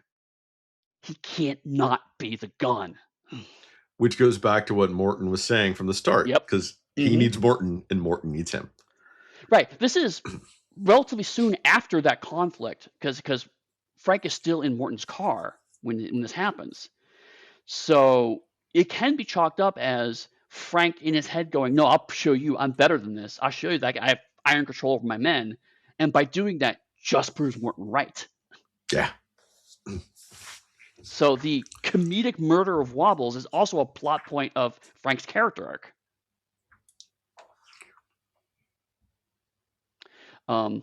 Now, a couple things I've been using a lot of phrase on this. I have a couple of things. One of which I recognize I may have missed a line somewhere in the movie. Harmonica just says, "I saw a legal document that explains." This is where we find out all of the land of this. I saw a legal document that tells me that if the train company gets here before then, that it gets out. Blah blah blah. When did you see this document? He was sneaking around, and they showed him literally, I think, reading a document. Okay, I may have just missed that scene. I recognize this. I feel like I missed a scene here, but I couldn't. When I scrolled back, I couldn't find it. So it may have been a quick scene. And it depends because I think there are. You mentioned the Italian cut, but I think there are 2 or 3 other cuts of the movie too. Like there's one that's 45 minutes. I think there's one that's like 55 minutes, like 2 hours and 55 minutes. I think there's like a longer Oh, version. right. There might even be one other version somewhere. That was the other thing I wondered is like maybe this was a scene where someone said, you know what, he's just looking at documents, we can cut this. It's like, but that's a plot It's point. true. Just him saying he looked at it makes Right. you don't need that scene in like an 18-hour movie. Right. To be honest, that was more just I noticed it only because I was having to try to write this stuff down to talk about it. That's the only reason why I really noticed that. In the moment, I didn't notice that. The other thing is, remember how in Django Unchained we talked about the director felt like he could let loose with the N word and got a little too much at a certain point in the movie. I felt that way about the word cripple around this point in the movie. It's like, okay, yeah, I get it. He's disabled. I know you didn't have the language then, but can you not take the opportunity every 5 seconds to point out that Morton is disabled? Please, for me.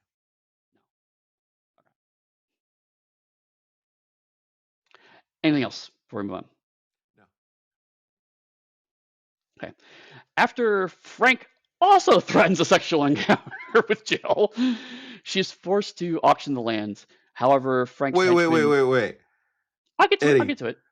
Okay. We'll Because talk about it. we're gonna come back to that encounter.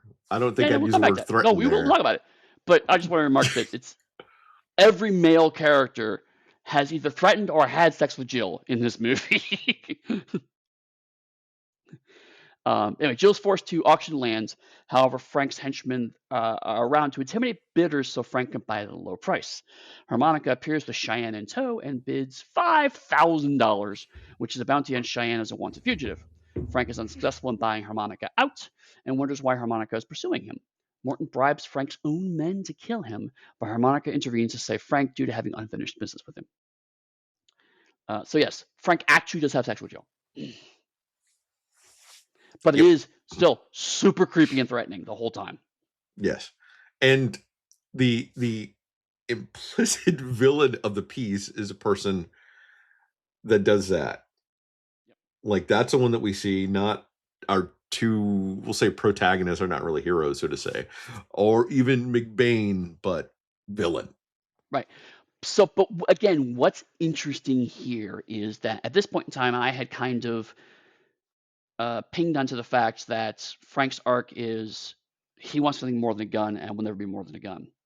So I was able to watch this scene with the Jill is using another weapon that Frank cannot conceive of, which is her own body. Frank thinks he is in control of that entire encounter, but yet because I was able to catch that real quick, I could watch the scene with a particular eye. She was manipulating him through a lot of that. Yeah. She was in control of a lot of that. It was subtle, and very much was turning it from Frank just murdering her and taking the land to pushing him into the auction idea. Because at one point she floats, oh, maybe we'll get married, right? She kind of floats that a little bit across him, and he turns it into the auction. But still, the point is like, I still get to live and still have this land, and I can take care of you later. Very much feels like that's in that scene. Yeah. And this is where we find out that she was a sex worker because Right. This is a bit about Telegraph in New Orleans, and they like Sex House said they miss you. They're like their best Right. performer or something. We have all that here. Right. And again, what's interesting is like he's saying this stuff like it's implied he's going to try and blackmail her with it, and she just no sells it completely. She's just like, okay, you know, she's smiling, she's toying with him, she's playing with him.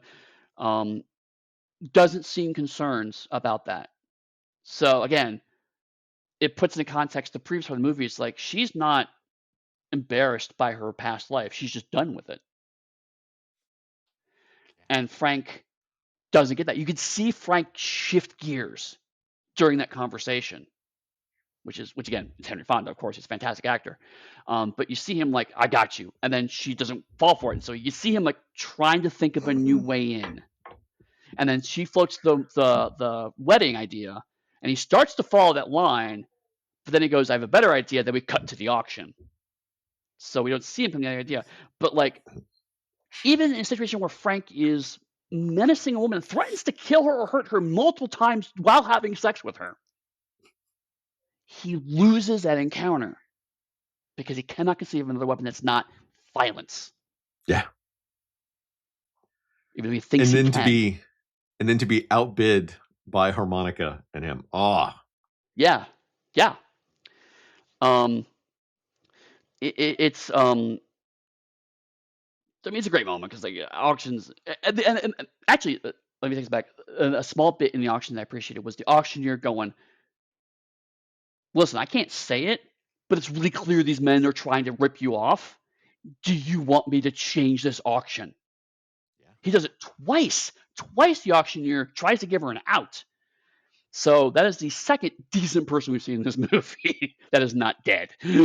I'm gonna say the auctioneer is the most decent person Yeah, very well. because he's in the middle of this, watching these people violently threaten other people, and still doesn't back down. Yeah, he's mad about it. He's pissed. And at one point in time, he's like, "Are you doing something about that?" And it's very clear that people, they have control of it, and nothing happens. So he's like, "Fine." And you're right. He knows that he has no control of the situation, and still goes to jail and goes, "Are you sure you want to go through with this?" And I stress, since you brought that up, I want to stress the Yeah, point that like we know that Harmonica and Cheyenne though can fight and kill people. He doesn't have a weapon. Like, right. Yeah, he's got a gavel. Yeah, so huge. yeah. No, that's a good point. Yeah. Um. And then Harmonica shows up and Cheyenne's in tow. It's very clear this is a bluff. It's like he's not gonna turn Cheyenne in for the money, right? This But is a even the plan, a sheriff scheme knows they have. it when the sheriff takes Right, him away. It's like, we're going to send you right, to this fancy prison somewhere else. right, right.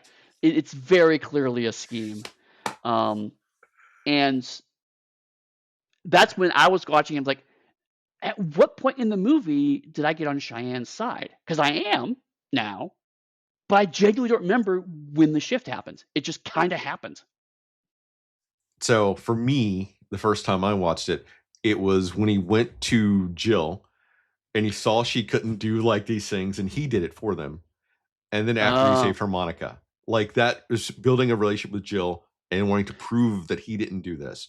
Start you on that road, but like when he saves harmonica and warns Wobbles so he won't get shot, like good act, good act, good act. So like a right. triangle of good acts in quick succession. Fair. I thought it was maybe the old standby of if the person is funny, you like them more, which is what Marvel movies use a lot these days. And I was like, oh, he's funny in the rescue scene, so is that when I grew to like him because that's how that works. Um, but I couldn't put it down. You're probably right. It probably was somewhere between the sincerity of no, I actually didn't murder your family.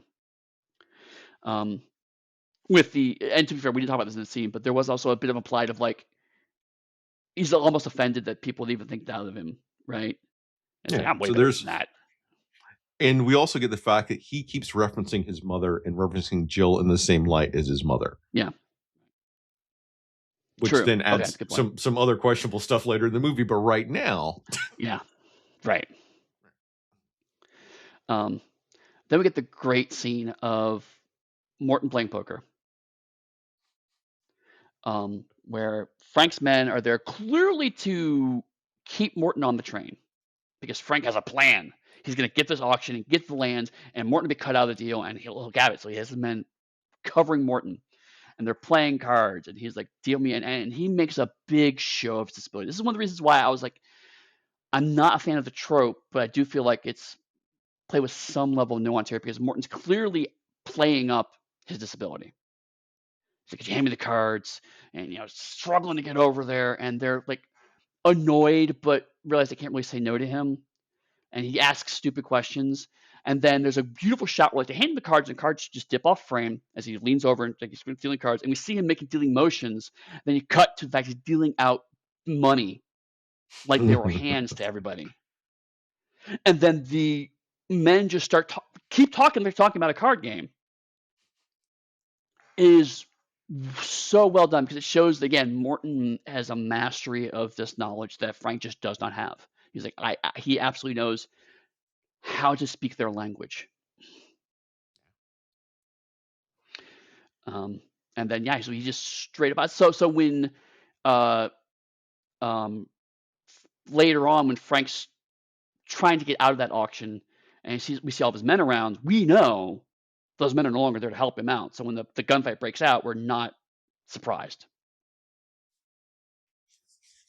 Oh, love it. And then we get a repeat of the everyone keeps asking Harmonica who he is. And it's mostly Frank. He started off when Harmonica defeated his men when he was defending Jill. And then we get again here. And each time Frank asks the question, it's more frustrated. So first is like, who are you? Right? Like, with the, who are you to do this to me? Now it's the, who are you in the sense of, who in the fuck are you to interfere with my plans? And we'll get the third of that thing in a minute here. Because the other part is the thing that Wobbles was coming to Frank about is that Wobbles is the person that set up the meeting between Harmonica and Frank in the first place. Right. And Frank doesn't meet with people, which is why those three guys were there to kill whoever it was. Mm-hmm. Yep. Because Frank thinks he's the kind of person that works for people, even though he clearly can't do that very well. Correct. Okay. So Cheyenne escapes custody, and he and his gang engage Frank's remaining men in a gunfight on Morton's train. Except for Cheyenne, who heads to Sweetwater, everyone is killed, including Morton. Upon seeing the aftermath of the fight, Frank rides to Sweetwater, where Harmonica is waiting. Cheyenne arrived earlier, but remains inside the ranch house with Jill. Outside, Harmonica and Frank engage in a showdown. So, obviously, again, Cheyenne's custody was kind of a sham.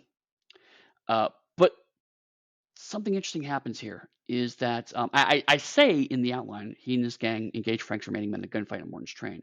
We never see any of that. Yeah. We see the aftermath of that, and we have to piece together what happens. And to be fair, it took me a minute, because some information comes in this chunk of scenes a little bit later that I had to put together. Okay, this is what happened in a scene that we were never shown. And unlike previously when I mentioned the legal document, I feel like this was always meant to be a missing scene. I feel like this was arguably, to your point about deconstruction, this is not going. This is the kind of scene you see in a bunch of westerns, so you don't need to see it again. I'll just show you the aftermath. You know what happened here, so I don't have to explain it to you. Not entirely true. I did actually have to have someone explain it to me a little bit. But to be fair, seeing so Frank walks to the train and sees all of his men lying on the ground dead. We see a long pan of Frank walking along the train, off and then back on the train to go to the next car, and there's just dead bodies as he's walking along the train to get to Morton, who Morton is also been shot, and he's struggling to try to grab a gun, and Frank debates shooting him, but then Morton just dies. We have to piece together that is Cheyenne who did that. We don't piece that together until Cheyenne shows up after that scene, actually. So right now, it's like somebody who got murdered for no apparent reason. It's like, oh, it's Cheyenne. But I will mildly defend myself in the sense of, if I had been thinking more critically at this moment, because I was really not thinking critically at this moment, media literacy would have told me it had to be Cheyenne, because there's literally no other character who've accomplished it at this point in time. And it's too late in the film to introduce new characters. But that's just a sign of a movie that's got you, though. So that's awesome. Yeah, no, totally. This is a case of Leone is there's a lot that's happening in this movie of Leone just going, you know this bit, I don't have to explain it to you. Which is weird for a movie that's this long, right? But that goes back to what you were talking about earlier. This is a character-driven movie and not a plot-based movie. Right. So Leone is dropping out the stuff that we would see in a plot movie, but we don't need to see, because it's nothing in Cheyenne murdering everyone on that train matters to a character. Frank seeing the aftermath and watching Morton die matters from a character perspective. That's why we see that. In a plot movie, we would never have seen Frank seeing that, because it wouldn't matter to the plot. But it does matter to Frank. Just how it matters for Cheyenne. Sorry, go ahead, finish. It matters for Cheyenne too. Cheyenne having done that matters. But Cheyenne doing it doesn't matter. And it also matters for Cheyenne to come back to shave and have a conversation with Jill is really important for those character arcs too. Right, right. Um, uh, for Frank, it matters. It matters to him to see the men that he had left, the men that didn't try to kill him, that were on the train, are also dead. Frank has to know he is alone, and he has to know that he cannot get vengeance on Morton because someone has taken that from him. Because, again, a lot of this is in Henry and the writing, I think, but also in Henry Fonda, in the sense that he struggles when he sees Morton dying. Like, he goes to reach for his gun, stops, doesn't, and then reaches for it anyway. So you can see what's happening in his head is like, I want to kill him in revenge. I'm not that kind of man anymore. He does it anyway, and then Morton dies before he can actually pull the trigger, which means that Frank succumbed to his base instincts that he's trying to avoid, and it didn't matter. He still lost. If he had not wrestled, he could have murdered Morton and gotten a brief amount of vengeance because he killed him slightly faster than he would have died anyway. So if he had been more true to himself, he would have had a slightly more satisfying ending. But because he kept not being true to himself, he keeps failing. That matters in a minute. Which then leads that he has the option where he could have left, or he could go to face a person that he has potential revenge against. Yep. The last character decision. Right, and so when Harmonica and Frank are confronting each other, Frank is blaming Harmonica for all of his own failings, right? Frank doesn't yet know what Harmonica is doing yet. And we get into the third. Well, let me go to the flashback, and then we'll come back to this because it does give context for that. Because we have a flashback, which Chris loves. It's revealed that Frank had once prepared to hang a man, forcing his younger brother to support him on his shoulders while playing a harmonica, because Frank could not be any more evil, apparently. Eventually, the boy collapses, dooming his brother to hanging. Now, Harmonica, that boy grown up, beats Frank to the draw, and as Frank lies dying, he pushes the harmonica into Frank's mouth. After Harmonica and Cheyenne leave Sweetwater together, Cheyenne collapses and dies from a gunshot wound he received during a fight with Morton. Harmonica puts Cheyenne's body on the horse and rides off as Jill serves water to railroad workers. So that's kind of where I was going, is that until that moment, Frank is mad at Harmonica because he's blaming Harmonica for his own failings. He feels like Harmonica is the reason why this all fell apart. But in fact, we know from watching the movie, it's Frank's own mistakes that led to this point. Harmonica just taking advantage of all of them, right? Then we find out, no, this is actually revenge for something Frank did earlier in Harmonica's life, which is a dumb reason for Harmonica. Harmonica's character is dumb, and I'll get to that in a minute. But from Frank's perspective, it means that he's ultimately killed by his very first mistake, right? So what happens at the end of this is that Frank at this point has finally said, I can't be a guy like Morton. I'm just a gun. I will be that gun. And it turns out him being that gun caused all of this to happen in the first place. There is no path forward for Frank. Frank is doomed to fail no matter what. And he has to live with that briefly before he dies. But he realizes that, because when he gets that final, who are you? And he shoves the harmonica in his mouth. It's not, who are you to do with me, or who are you to mess my fans? It's the, I genuinely don't know who you are. He gets the realization at the last moments before he dies. And that moment he dies, he realizes, this has been all my fault. Yeah. And again, no one says these things. It's all in how Henry Fonda plays his death scene, frankly. And the timing of the flashbacks and how it's shot, but a lot of it is Henry Fonda. So, why is Harmonica dumb? Let's hear the vengeance of Harmonica. So, the movie implies that Harmonica is the main character, right? I'll jump ahead briefly and say I think ultimately this movie does not have a main protagonist. If I had to put my money on a main protagonist, it's probably actually Jill. But Leone says, okay, you want a traditional Western? Here's your man with no name. Here's the gunslinger. He's going to come in. And then the movie keeps not making Harmonica an interesting character. He's he is the most plot device of this character-driven movie. And then the actual vengeance is, you killed my brother in the most contrived, convolutedly evil way possible. And then he's like, cool, I got my revenge. I'm going to go now. Bye.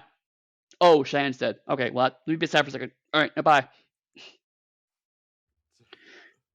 So he effectively, though, dismantled everything that Frank had done and had hoped for. Yeah. And Right. I'm not saying Harmonica is not dumb, because Harmonica is in fact dumb. It took him like 20 odd years to do this, where he could have just shot him right away. There's even the scene where he saves him in the street to then kill him later. And Jill's like, what the fuck are you doing? And he's like, it wasn't time for him to die yet. Right. 15 minutes later, it's not time for him to die. And it's like, why? Right. No, and to be fair, I'm not saying Harmonica is a stupid man. He's clearly got plans, right?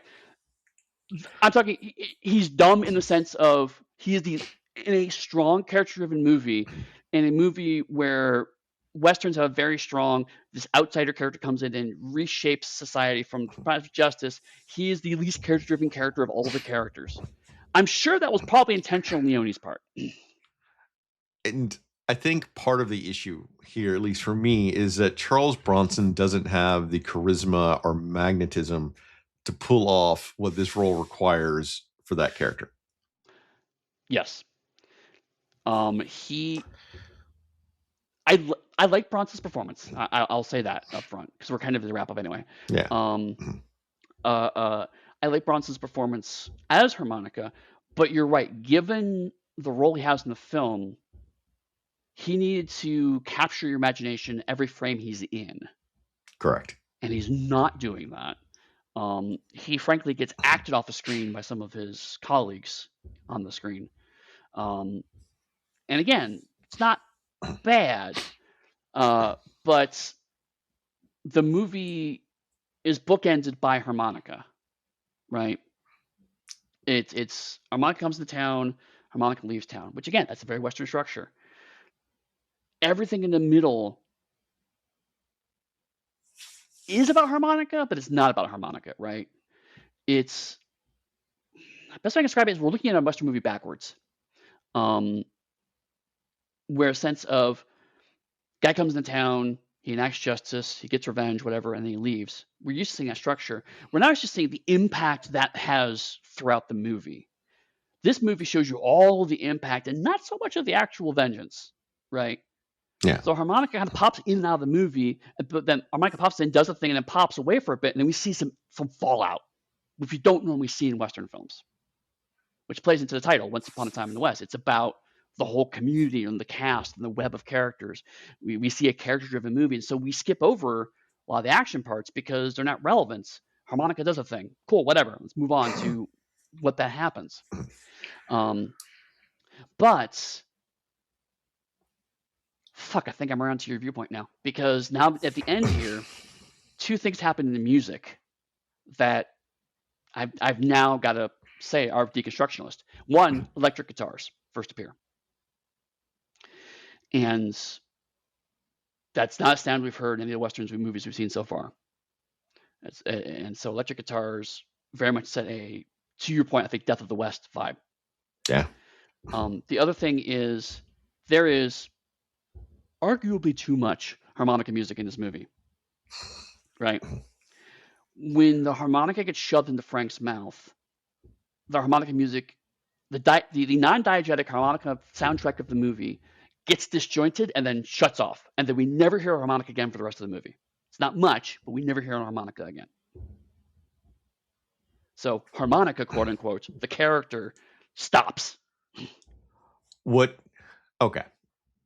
So what if I told you that I think that, and I think I said at the start, Jill is the lead of this movie and is our protagonist, because Jill comes into town.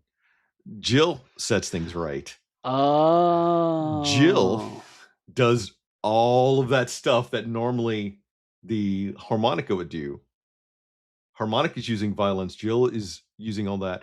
And the reason I pointed out the relationship between Cheyenne and Jill is the past is giving its knowledge to the future, who is Jill. before the past dies, literally dies on screen, and Jill Right. goes off to rebuild the community. So we break that thing where the stranger in town has to leave. Instead, the stranger in town becomes a pillar of the community, deconstructing the Western myth. So Jill is our hero. I agree with a lot of that, actually. I hadn't connected with deconstruction because my sidestep to it, because I made a comment earlier, like, if you had to pick a lead for it, I do think Jill is a strong lead. But my argument was that she's the mirror to Morton, right? Both are outsiders who come to town who want to profit from the town.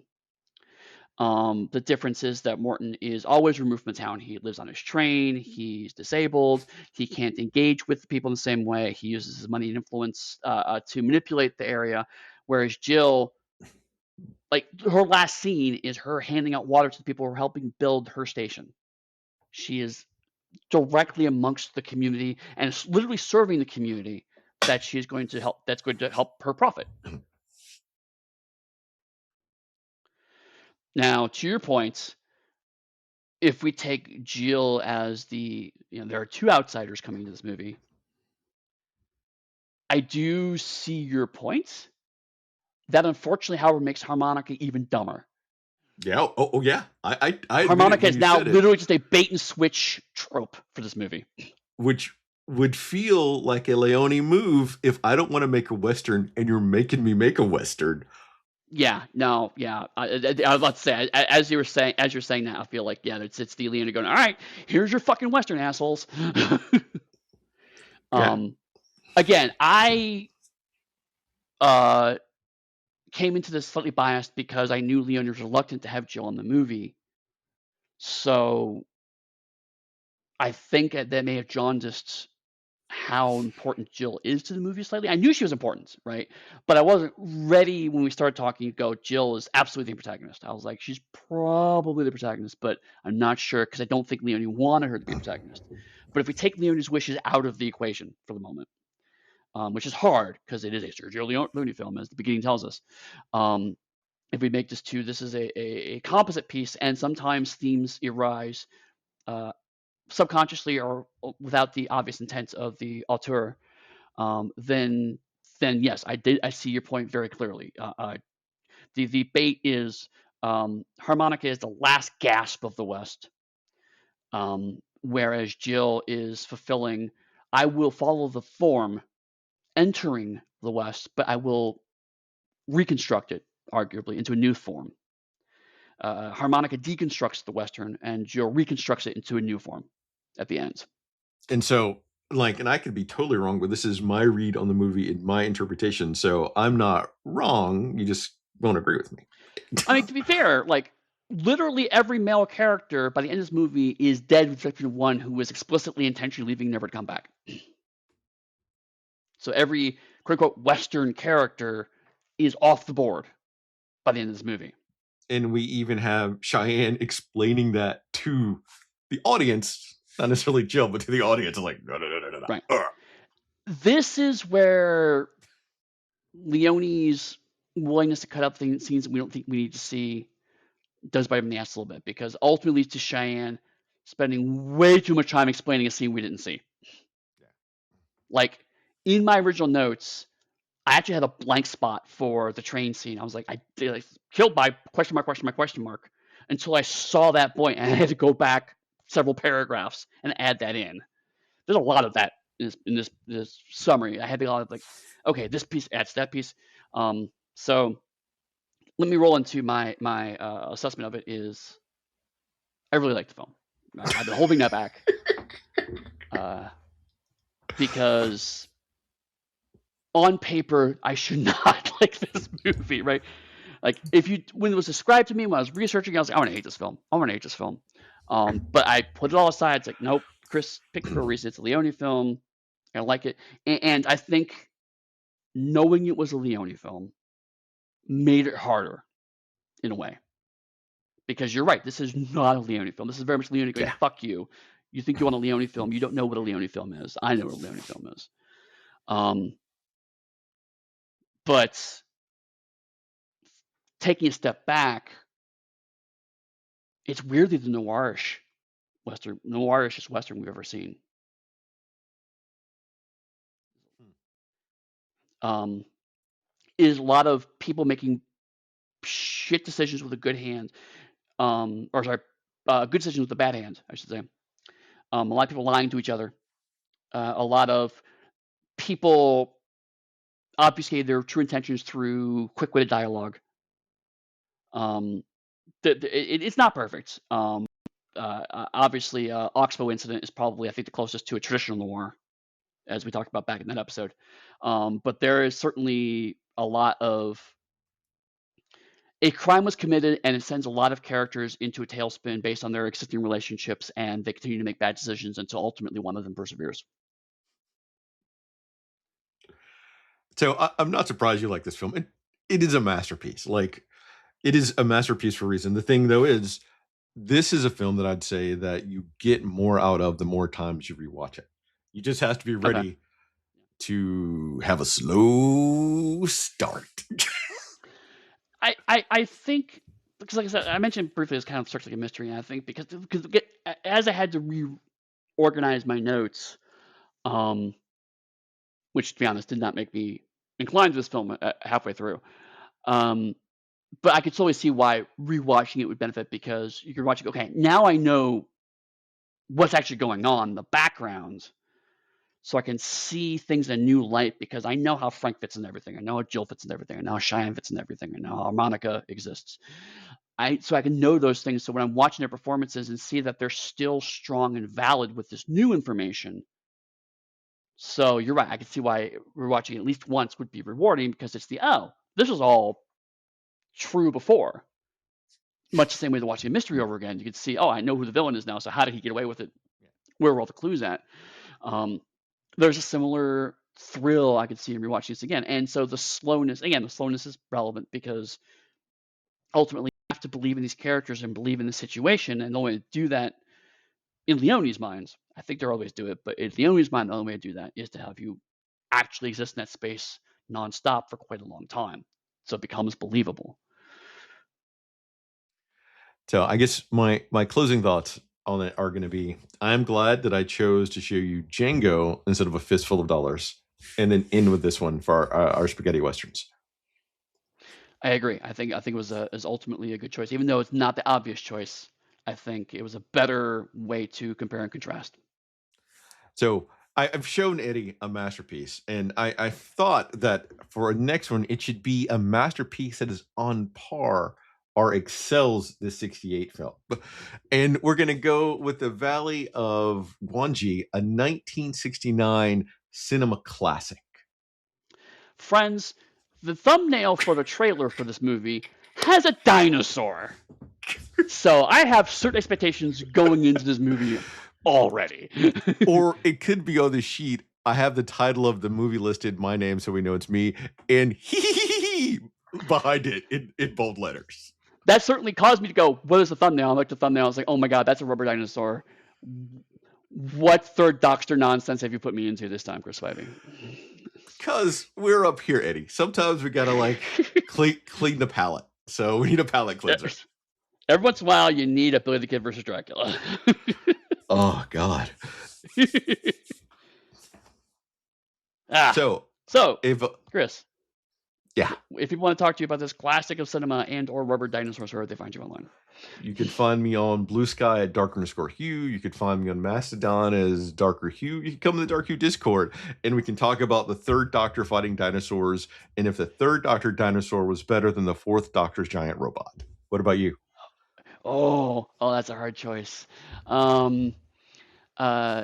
You can find me on Blue Sky at pugstudy.com. That's also my website. Or you can find me on the Darker Hue Discord.